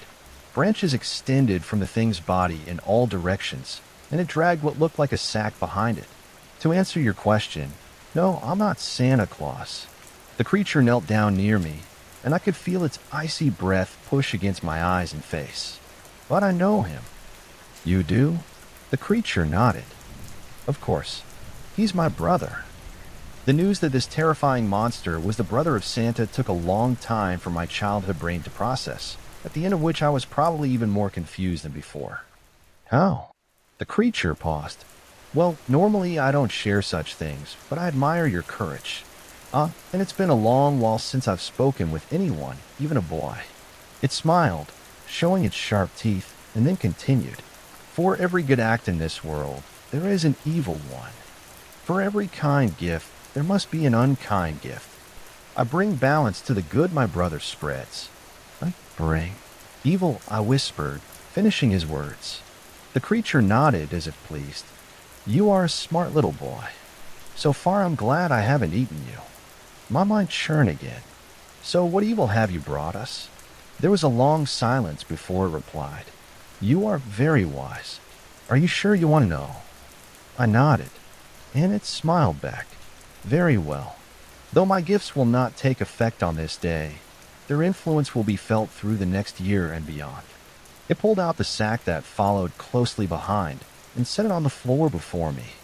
There was only one gift inside, which upon a closer look had both my mother and father's names written neatly on a dark card that sat on top of the box. Open if you dare, it whispered. As I knelt down next to the presents, the room seemed to grow colder, the wind swirling violently now just outside the foggy glass. The lights flickered on and off as I began to unwrap the small box. I laid the wrapping paper down neatly, piece by piece, on top of the tree's red and white Christmas skirt. Looking up at the creature, I said 2 words. I'm afraid. Its long, thin arm reached out towards me then, finally settling on my closest shoulder. Though I still could not see the creature's eyes, it seemed to gaze at me nonetheless. It seemed to be thinking as it cocked its head from one side to the other. Look upon my face, little child. I have been deformed and misshapen by the evils that are mine to bear. I cannot change my form any more than you can change the fate of your family. All I can do is bear it. Though still afraid, I was suddenly overcome with a great sympathy for the creature. I'm sorry. It seemed taken aback for a moment before replying, Don't be fooled, little child. I'm not fully innocent. The box before me broke open then, revealing a blinding shine of dark purple, the color of a vibrant spring's first bloom. It bathed the room in its deep shades as the box pulsated in front of my eyes. I couldn't help it. I looked deep into the calling purple, into worlds unseen. I saw the creatures of my nightmares. Monstrous, malevolent beings, some as tall as the sky above. But worst of all, I saw my parents. It was a rainy winter day as my father drove home from work. His briefcase on the passenger seat and a worried look in his eyes as he squinted through the windshield. The rain came down in sheets. No, Dad. He couldn't see the large semi that had gently pulled beside him. It drifted closer into his lane. And then, stop. I don't want to see. But it was too late. The truck overtook my father and pushed his car into the bridge's guardrail. I wish I could say he didn't suffer. A violent wave of purple as my eyes were taken elsewhere. A hospital. No, please. It was my mother, receiving the cancer diagnosis and lying alone in the hospital bed. She stared out into the darkness. I can't take this, I told the creature. And maybe I imagined it, but to this day I think it gave a small look of pity. It knelt closer. She'll live. Why did you show me this? I asked. The basement door opened again with a creak, and the creature fell backwards to the floor, striking its head and letting out a sigh. I realized then that as terrifying as this thing was, there was still one that even it must answer to. I must go, and whispered, pulling the cloak over its bony head and concealing its form once more. I watched as it floated back towards the basement steps, and then said the words I will always remember. Be afraid for what is to come, child, but do not let it consume you as it has me. I watched its figure begin to fade away into the darkness, the last proof of its existence being the soft words that carry their way through the air and into my ears. For only in death and suffering will you find life. Swapsies, no takebacks. That was what my little brother Dylan used to call out when I traded candy with him, especially around Halloween. He was 6 on our last Halloween together, old enough for me to take him trick-or-treating alone and for him to really appreciate it. I still remember that last time all these years later. One reason for that is because even at 9 I appreciated that I was lucky to have such a sweet little brother. Old enough for me to baby him, yet close enough to my own age to have fun with him too. We'd always been close since he was born. Another reason was that the following year, 2 weeks before Halloween in 2005, Dylan died in his sleep. They told us it was a congenital heart defect that had never been caught, and that most likely he had just stopped. It destroyed our family. Even leading up to the funeral, my parents were alternating crying, consoling each other, and arguing over nothing. They wound up getting a divorce 2 years later. For my part, I cried some, but most of the time was reserved for hating myself. Thinking about how if I hadn't made a big deal of getting my own room just a few months earlier, I might have heard him stop breathing. Maybe I could have gotten him help in time. My parents told me that wasn't so, that the doctors said it was just one of those things that couldn't be helped. But all that did was make me wonder who was lying, my parents or the doctors. The week after his funeral, I went back to school. We had a substitute teacher I'd never seen or heard of before. She said her name was Miss Grackle, and she was going to be replacing our normal 4th grade teacher, Miss Horn, until she got over the flu. She'd been there for the latter part of a week I'd missed, so the other students in my class seemed pretty much used to her. But she made my skin crawl in a way I couldn't fully understand. She wasn't dressed weird and was well-kempt, but there was something off about her. Her pale skin was smooth and tight, but almost too much so, as though she had somehow been birthed as a fully grown woman with flesh that had not seen the sun or been touched by air. I heard some of the boys whispering at lunch about how pretty Miss Grackle was, making the vague and clumsy innuendos that young boys do. And she was objectively attractive. Her refined features and a trim figure framed by long, curly brown hair. But her eyes, they stared out like a doll's eyes. Dark, hard, inscrutable. And as the week wore on, I found that they kept focusing on me.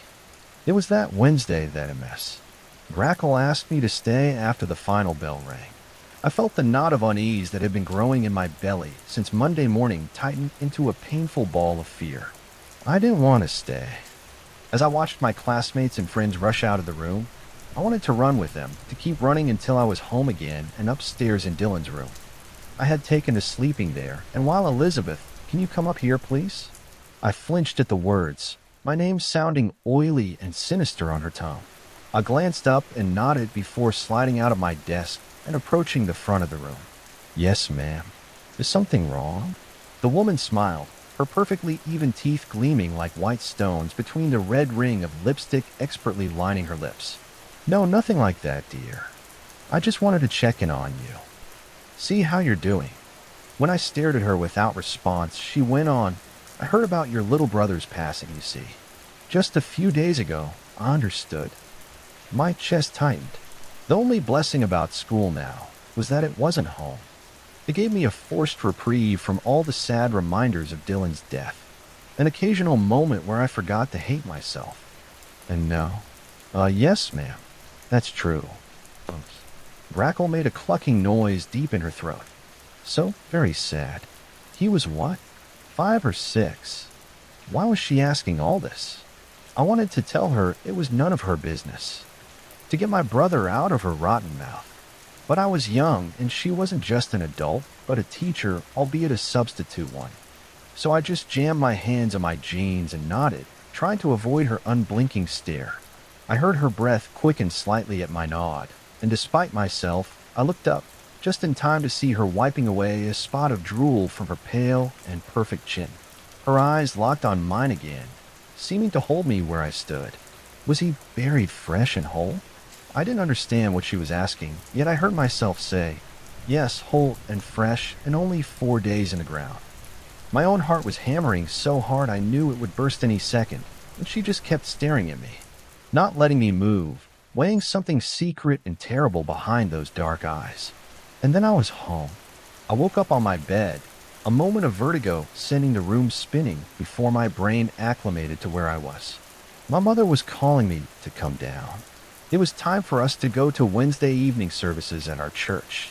My family had always been casually religious, but I could already tell that my mother was becoming more devout by the day. I didn't fault her for finding comfort in the church, and I'd always enjoyed Sunday school well enough. But if not for her wanting me to go, it was the last place I'd have wanted to be. The strangeness of my encounter with Grackle aside, I didn't savor the idea of being buffeted between groups of well-meaning strangers as they murmured sympathies and gave pitying looks. I wanted to be alone with my memories of Dylan and my guilt and my pain.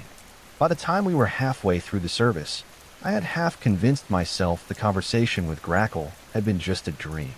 I had been exhausted from going on 2 weeks and waking up at home like that. Well, it made more sense than a substitute teacher talking to me about Dylan and his burial like that. It also made me realize something else. I could go visit him. Dylan's actual funeral had been in a sanctuary at one of our local funeral homes, but he was buried in one of the far new lots of the church's cemetery. I felt the stir of sad excitement at the thought of going to visit him, and even though it was getting dark as we left the service, when I asked my mother if I could go see him for a minute, she only nodded absently. Before going back to talking with 2 of her commiserating friends, I ran across the first cemetery lot and onto the second. I had spent time playing around these tombstones for years, so it wasn't hard to pick my way towards his grave even in the dimming twilight. It was that familiarity and expectation of what I should see around his grave that gave me pause as I got closer. There was some kind of small hill close to his gravestone, a roundish mound that hadn't been there last time we visited a few days ago. Even more strange, there was someone already at Dylan's grave, and they were digging. I felt confused anger and fear as I picked up speed again, yelling, "Hey, stop," even as the figure stood up and turned its face to me. In the orange glow of the fading October sun, that pale skin seemed to blaze in the dark, the cascade of brown curls looking now more like dark vines twisting down into the mires of some forbidden swamp. Miss Grackle smiled at me briefly before returning to her digging. "Stop." I didn't know what was going on, but I knew it was wrong in a way that went beyond anything I'd ever experienced before. I didn't know words like desecration or sacrilege yet, but in my heart every thundering beat screamed bad. Wrong. Stop. No. In a staccato rhythm that permeated my whole body and weakened my knees. But she didn't stop. She kept digging. Her long, thin-fingered hands churned up the dirt as she made quick work of the earth between her and her prize.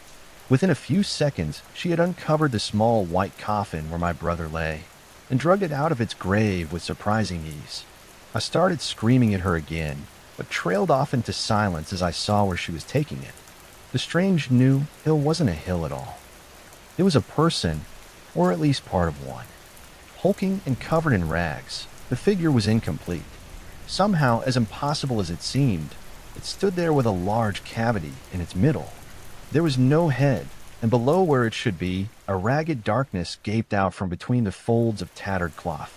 I was still staring at it dumbly as Miss Grackle reached it. She let go of Dylan's casket, and giving me a quick, wry glance, she pulled herself into that larger body, her flesh twisting and flowing to fill the chasm and complete the towering thing before me. Her head looked different now, and in truth, she was wholly unrecognizable, except for those same damned, black, staring eyes.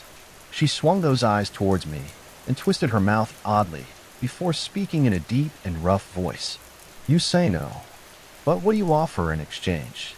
The thing paused as though considering, but I could tell from its tone that it was simply playing a game, mocking me. "Yourself." I had felt frozen to the ground before, but now I started backing away. What exchange? A short, coarse laugh. A trade. Dylan goes back in the hole, and you come with me. I stopped again. In spite of my fear, go with you. Where? Oh, you'll see. What do you say? Just remember, if you say yes, the deal is struck. It held out its hand towards me, and then in a higher voice, like that of a child, it screeched swapsies, no takebacks. I ran. I ran through the deepened shadows, terrified that at any moment that enormous, long-fingered hand would close on my shoulder or seize my ankle. I ran back into the church, and when I clutched my mother with tears streaming down my face, she looked down and began to cry herself, sweeping me up in her arms and carrying me back to the car to go home. She thought I was just upset at visiting the grave, and it wasn't until the next day that her and my father started questioning me more intently after the church groundskeeper found what had happened to Dylan's grave. I lied, of course. They would have never believed me, and I was too upset for them to press me hard.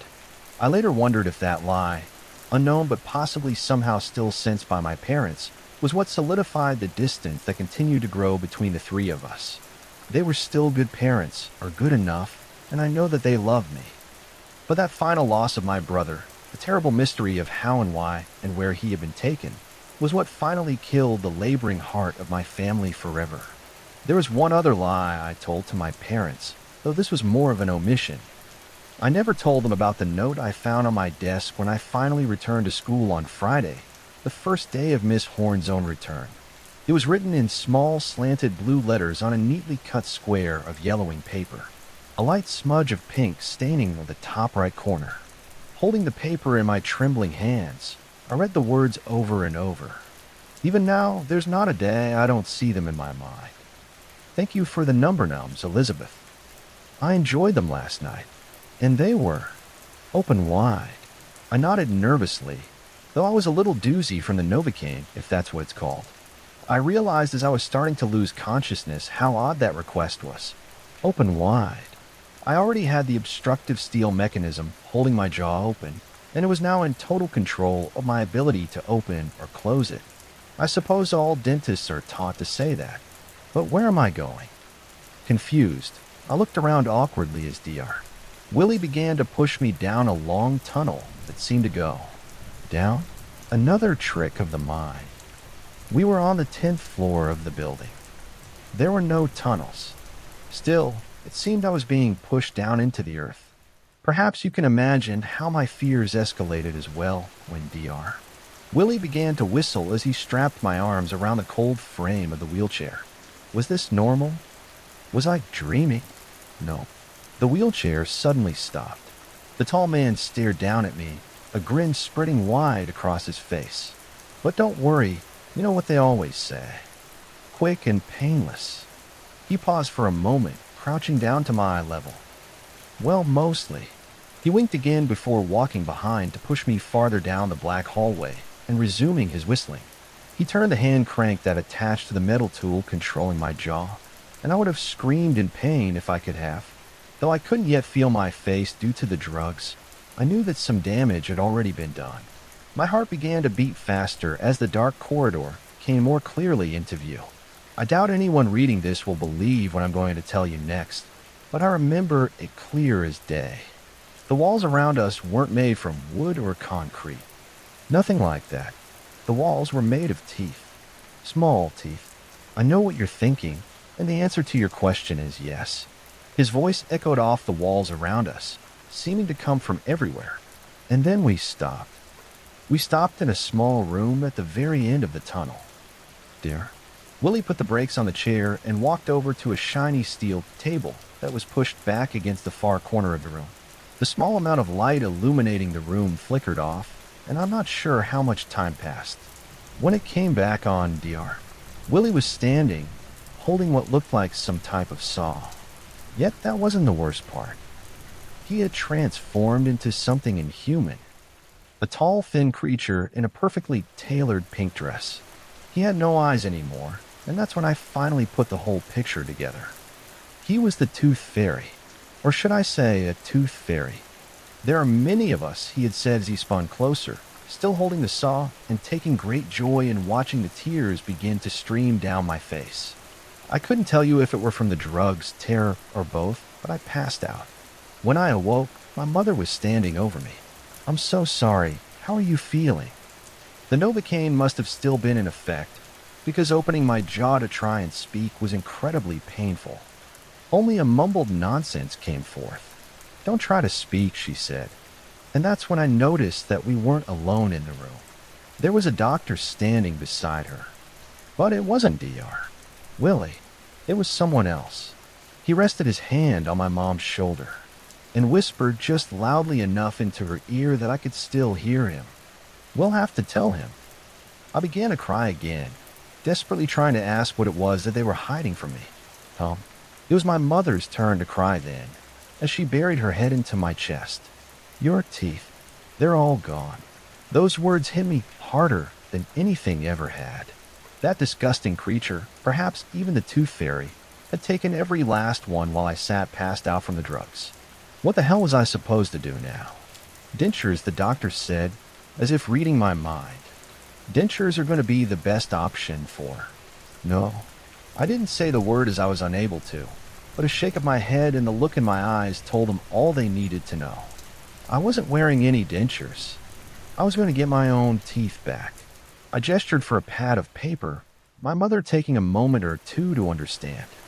After she did, I was handed the paper as well as a black ink pen.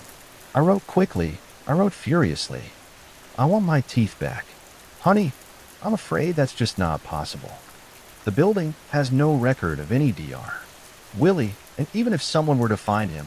I slammed the pad of paper down and stared off through the rainy window. Watching the car speed by on the street below, tears began to come easily. Just 14 years old, and something precious had already been taken away. They offered me a mirror. I couldn't bear to look. That night when we arrived home, I was given a warm bowl of soup, the worst soup of my life, I might add. I wasn't able to chew even the smallest vegetable, and survived that night on warm chicken broth and Gatorade. My mom kept insisting I settle on dentures, but I had something else planned. Before I go on, you have to understand something. I was terrified of seeing that creature again, but after I awoke from the trauma, there was another feeling as well. Hatred. I hated the thing that had done this to me. I hated that he had taken something so precious. And most of all, I hated that he had done this to so many children before. Somehow I knew what to do. After my mom and dad went to sleep, I was going to sneak out of the house and head back to the scene of the crime. Something told me that the creature that had tormented me would be there, waiting. But I had a surprise for him this time. Or so I thought. Checking my parents' room, I quietly headed back down to my own bedroom and climbed down the gutter drain. I jumped the last few feet down onto the driveway and began to jog down the center of the empty street towards the tall building. Though my parents had been under the impression that I had taken the large dose of pain medication prescribed to me by my newest doctor, I had opted to bury it under my mattress instead. The pain I felt while running down the dark street was intense and sharp, but I wanted to be sharp myself. And the acute throbbing of my jaw was like gasoline on the fire of hatred that was pushing down through my entire body. When I reached the corner of Elm Street, the first wave of fear finally took hold. Staring up at the office building, I saw that there was a single light switched on. I counted the floors, 6, 7, 8. Of course, it was the 8th floor. Still, that was why I came here, wasn't it? Taking a deep breath, I walked towards the entrance of the building. I hadn't planned far enough ahead to think about just how I would get into the building at night. As it turned out, that was a problem I need not solve. The door was wide open. I slowly stepped inside and it closed and locked behind me. There was no turning back now. There were 2 different sets of elevators, though one looked to be out of commission. There were 2 orange cones sitting in front, tied together easily with an overzealous amount of yellow caution tape. Pressing the up button to the other, I listened in the darkness to the faint hum of the machine as it glided down towards me. The door opened, and I let out an audible sigh of relief as I noted the elevator was indeed empty. Jesus, how was I going to fight this thing when I was so afraid? The door closed in front of me, and I hesitated for a moment. Before I could even gather the courage to press the button, the number 8 lit up like a Christmas tree, and the elevator began to rise. As it rose, I got as ready as I could be. I summoned whatever courage I had left, telling myself that if I didn't stand up to this creature and try to kill it, who would? The door opened to the 8th floor. But instead of being greeted to the usual lobby or waiting room, I stepped out instead into a hallway. The hallway, in fact, where I had been pushed against my will. The hallway of teeth. This time, instead of being strapped down and wheeled along the cold floor, I went willingly farther into the tunnel that yet again seemed to go down deep into the earth. Each step brought more fear than the next, and then I heard the voice. "Welcome back," it said, seeming to hold back a soft laughter. Whatever had been lighting the path before me ceased immediately, but I was prepared. I quickly pulled out a flashlight and pointed it in the direction of DR. Willie's voice. "You came prepared," he added, this time not holding back a coarse laughter. "I came to kill you," I finally replied. The words jumbled and blurred together in my current condition. I tried my best not to stammer in fear. There was silence for a moment. It did nothing to ease my terror. Before I could think of my plan of attack, a tall figure in a pink dress came twirling forward out of the darkness. I fell back in fear, and the flashlight slid across the smooth floor towards the creature. It danced towards me, faster and faster. I ran, and though the increased distance from the flashlight made it harder and harder to see the dancing creature that approached me, I could hear the soft patter of its feet as it drew closer. Without thinking, I stopped in place, closing my eyes and putting my full trust into a different sense. I listened as the creature drew closer, and I pulled out the gun I had taken from my father's closet. Please God, don't let me miss. Right before the creature reached me, I pulled the trigger. And then I pulled it again and again. I pulled it until the clip was empty, and then I collapsed onto the floor and waited for any sign of movement, or even worse, of laughter. But there was nothing.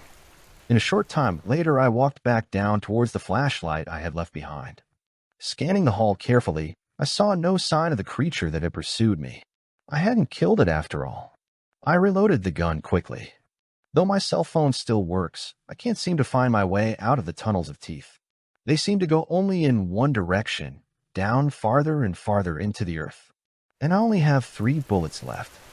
I hadn't managed to kill the creature, but I was still alive, and I still had a shot. But how the hell was I going to escape the tunnels? Perhaps I wasn't. Perhaps I was meant to die down here, as the creature had said. But maybe, just maybe, I could take that evil dentist son of a bitch with me. 3 bullets.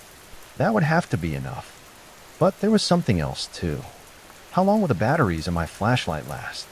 I guess 3 or 4 hours max. And if I wasn't able to kill the creature and escape by then, I suppose I'd be as good as dead.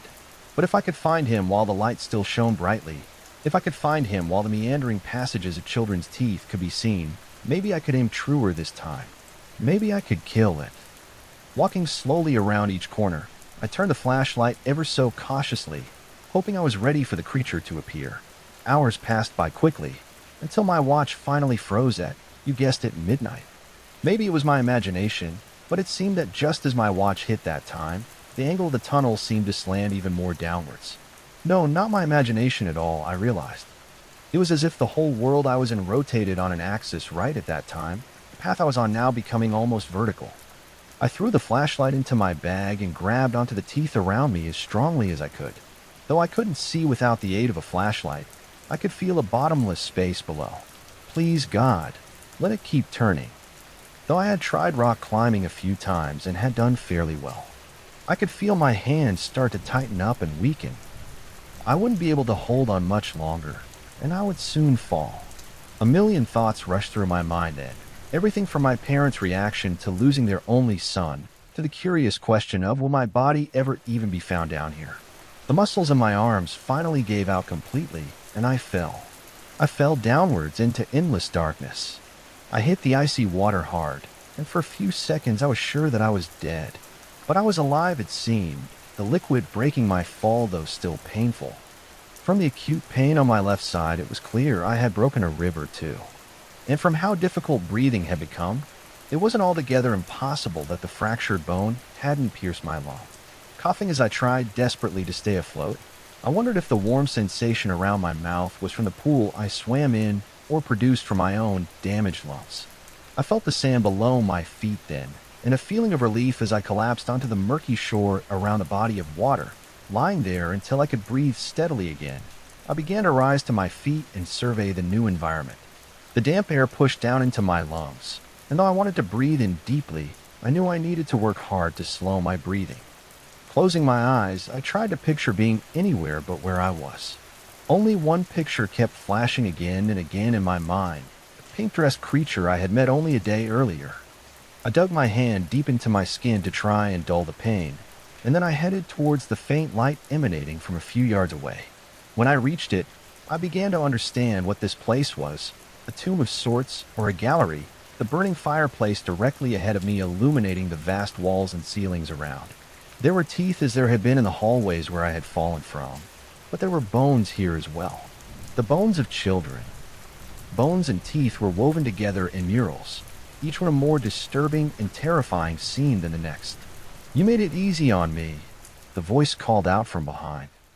I quickly turned, but it was too late, the familiar prick of a needle piercing the flesh of my neck before I could grab my father's gun. I felt my legs and arms turn into jelly, and I collapsed onto the damp sand below. I was losing consciousness quickly, but the voice still continued.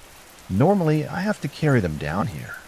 There was a faint laughter as the creature began to dance in joy. My eyes were seeing double, but I remember the creature's arm gesturing out slowly towards a blank space on the wall. "This will be your exhibit." "It's beautiful, isn't it?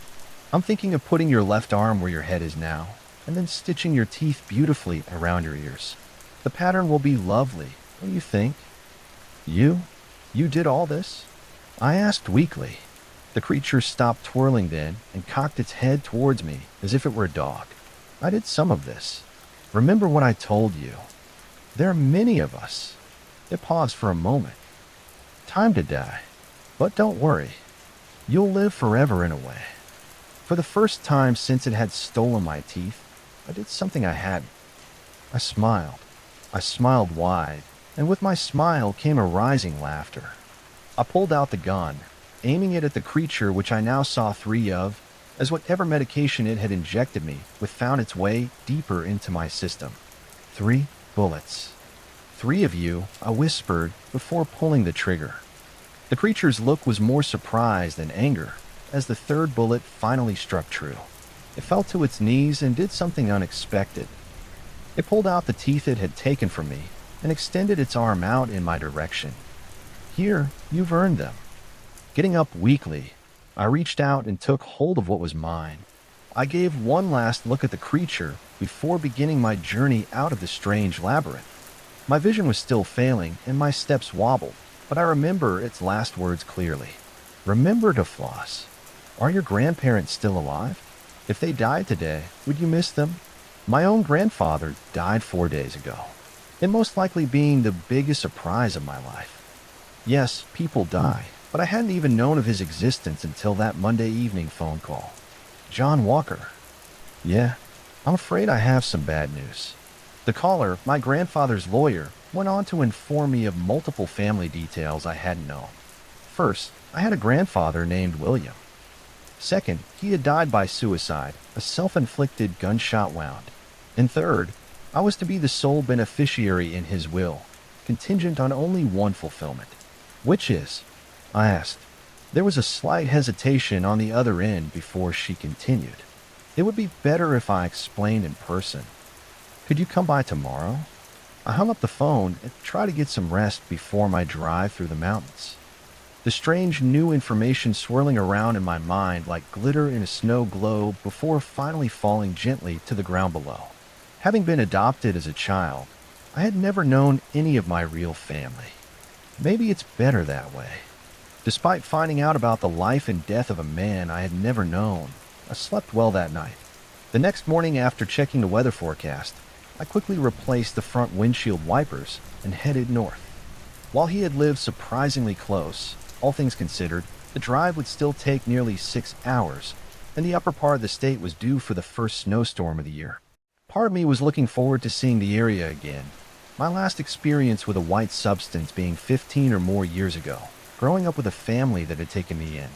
The drive started with rain at first, a slow plop for 5 or so minutes, and then a steady plastering of the windshield. 2 hours or so later after that, the snow began to fall. By the time I reached the lawyer's office, there was nearly 6 inches on the ground already, and I was in a bit of a rush to try and make it back downstairs before it was complete. Hello. You must be John. I'm Cindy. She would have been stunningly beautiful under any other circumstance, her dark hair falling perfectly across her face, a pair of the darkest green eyes I had ever seen staring back at me as she extended her hand forward. Hello, Cindy. I used the phrase under any other circumstance because, well, not only did the untimely death of a family member, if you could call him that, spoil the moment, the woman seemed completely devoid of any emotion, almost like a doll. It's hard to describe, and I fear I cannot do Cindy justice. Perhaps all you need to know is that there was something not quite right about my grandfather's lawyer. She was too perfect, if there is such a thing. After going over the finer details of his estate, Cindy quickly got to the caveat. It is all to be yours, the mansion in Grand Hills, his collection of old automobiles valued at $500,000, and a large property in upstate New York. It is all to be yours based on one condition. The woman paused for a moment, pretending to sort through a small stack of papers while she eyed me over. You have to send his ashes into space. Can you repeat that? Yes, he wished for you to release his remains into space. Don't worry, the details have been meticulously arranged. The woman smiled for the first time, a painfully transparent act. Physically, her smile should have been beautiful. Yet that same word seemed to jump up in my mind. Unnatural. We discussed the meticulous details for a few minutes, at the end of which she handed me a single key. It unlocks every door in his home, save for one, she said. Curious now, I asked, which door does it unlock? Her eyes met mine, and then drifted down towards the expensive tile underneath our feet. All but one, she repeated. Did I think that was odd? Yes, but part of me just wanted to get this whole thing over with. I didn't give a damn about the grandfather I never knew, the man that hadn't cared enough to ever contact me while he was alive, and I was planning on selling the property and possessions as quickly as possible. The subsequent drive was an hour or so north through a mix of country roads, mountains, and forests as far as the eye could see. It was evening when I finally passed over the bridge, a small sign to the right of it, Graying Hills. At the bridge's end, the road began to slant steeply upwards, so much so, in fact, that I could see the very tip of a mountain that stood in the very center of town. As I worked my way around the twisting roads, the snow began to fall thicker than it had been before. The weather was odd in itself, and I couldn't remember ever seeing snow fade for a few moments and then become a violent storm the next. It was almost as if Graying Hills was its own world apart from the one I'd known, but that was silly. Surely, the odd series of twisting roads and foreboding hills were to blame for the rare weather conditions that forced their way against me as I drove upwards. Jesus, how long does it take to reach the top? 27. It's almost midnight. What happened next was unlike me, to say the least, as I finally reached the top of the mountain and noted that the clock read exactly midnight. I felt a feeling of dread. I was not religious. I was not superstitious. Yet the feeling had been unmistakable. Midnight. I turned the ignition off with a click, opened the door, and set my feet onto the cold ground. It felt almost familiar, but that was impossible. It was hard to see anything in such darkness. But the top of the mountain seemed far larger than it had looked from afar. A mile in diameter. Maybe more. I would explore in the morning. For now, I just wanted to get some rest. Walking up to the old two-story home, I found the old key my grandfather's lawyer had given me and turned it clockwise until hearing a click. The door opened easily, creaking softly and showing nothing at first glance. I flicked down the phone's flashlight and stepped into the entryway. The chandelier hung far above me as I scanned the home. It seemed pristine, almost untouched. There was a large stairway leading upwards, where I had been informed there were 2 guest bedrooms, and directly ahead of me sat a long hallway to which I seemed unable to see its ending. I placed my hand on the banister and climbed upwards for the last time that evening. Opening the blue and gold door handle to the first room, I was pleased to find a comfortable enough-looking bed. The room connected to an old antique bathroom as well, with an artfully tiled floor and a cast-iron bathtub that looked as if it could survive a nuclear blast. I was too tired to explore any farther. I slept. I'm not sure how much time passed when something warm brushed up against the side of my face. I let out a scream that could have woken the dead. Luckily for me, it didn't. The dead stayed that way, for now at least. Whatever the hell it was, I swatted it quickly away from my face and jumped out the opposite side of the bed, fumbling desperately to find a switch to the lamp. I finally flicked it on and saw to my surprise, in relief, a jovial orange cat. Jesus, you scared the shit out of me. The cat's soft green eyes stared back into mine as if to say, that scared you. You ain't seen nothing yet. Walking over, I gently stroked the top of his head, to which a soft purr was my reply. After that, I got back into bed and tried to drift back to sleep. I did finally do just that, and this time I dreamt. I dreamt of a lake so still and calm that it seemed you could almost walk across it. I dreamt of the orange cat and the balloon my grandfather had demanded I do my part in sending into space. In the dream, I walked past the water and towards the bright object. In the dream, the balloon wasn't red or blue or green. It didn't have the normal happy enough design you might expect on such an object. My hand reached out towards a single silver post the balloon had been attached to by a rope. Without thinking, I untied it. Without hesitation, the object floated happily up towards a sky filled with clouds. It was then that I finally realized what had been painted on the outside of the thing. But it wasn't painted exactly, was it? There was the face of an old man, his bright blue eyes staring across the distance between us. The man grinned widely, as if pleased, as the balloon lifted farther and farther into the sky. A soft melody began to play in my mind. And then I awoke. This time to sunlight. It was morning, a beam of light passing through the foggy window and onto my face. Looking around the room groggily, the cat that had scared the life out of me earlier was nowhere to be seen. Checking the alarm clock on my phone, I was relieved to see there was still plenty of time. I got dressed, brushed my teeth, and headed downstairs. Part of me wanted to explore the house farther, but the directions had been specific. At exactly 10 o'clock, I was to untie the balloon. Heading up to the front door, I was surprised to see the vast body of water before me. It was strikingly similar to what I had seen in the dream. A chill went through me as I walked around its edges. I saw it from a distance. The bright red balloon she had spoken of. I was relieved to see that it at least was different from the dream. Heading closer, I saw that it was already floating at eye level, the only thing stopping its ascension being a white rope that was tied neatly to a stake below. It suddenly struck me just how odd of a request this in fact was. A man I had never known dying by suicide and then leaving me his entire fortune, which seemed formidable, in trade for doing one small favor after his death, releasing what I imagined was a very expensive red balloon that would carry his ashes up into the ether and perhaps beyond. And how odd also that his investment was held so haphazardly to the ground below. I figured that even a moderate amount of wind would have caused the stake to pull free from the ground, and the balloon would have been released far before I had the chance to do it myself. And why was it so important that I be the one to release his ashes anyway? I guess it didn't matter. People were crazy, and if one odd job was all I needed to do in return for such a fortune, then I would do it. The balloon itself was secured only a few feet from the rocky lake. As I placed my hand on its smooth edges, a cool breeze fell across the water, and it began to snow for the first time that morning. Light snowflakes filled the air around me, their company seeming to silence the water and top of the mountain.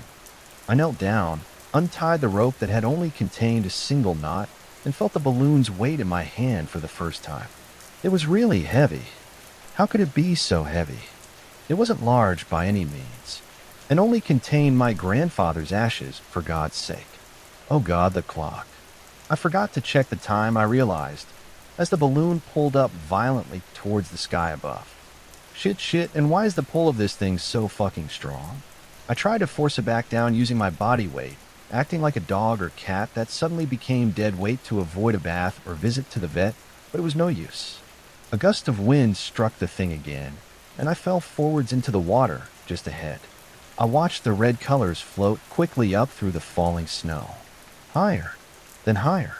Checking my watch, I saw that the time was 9:44. Close enough. It was just about the time that I lost sight of the balloon that I noticed a drop of blood on my left hand. I must have cut it on the rope. And then there was a drop on my right hand, and then one on my forearm. Plop, plop. I looked back up towards the sky. Plop, plop, plop.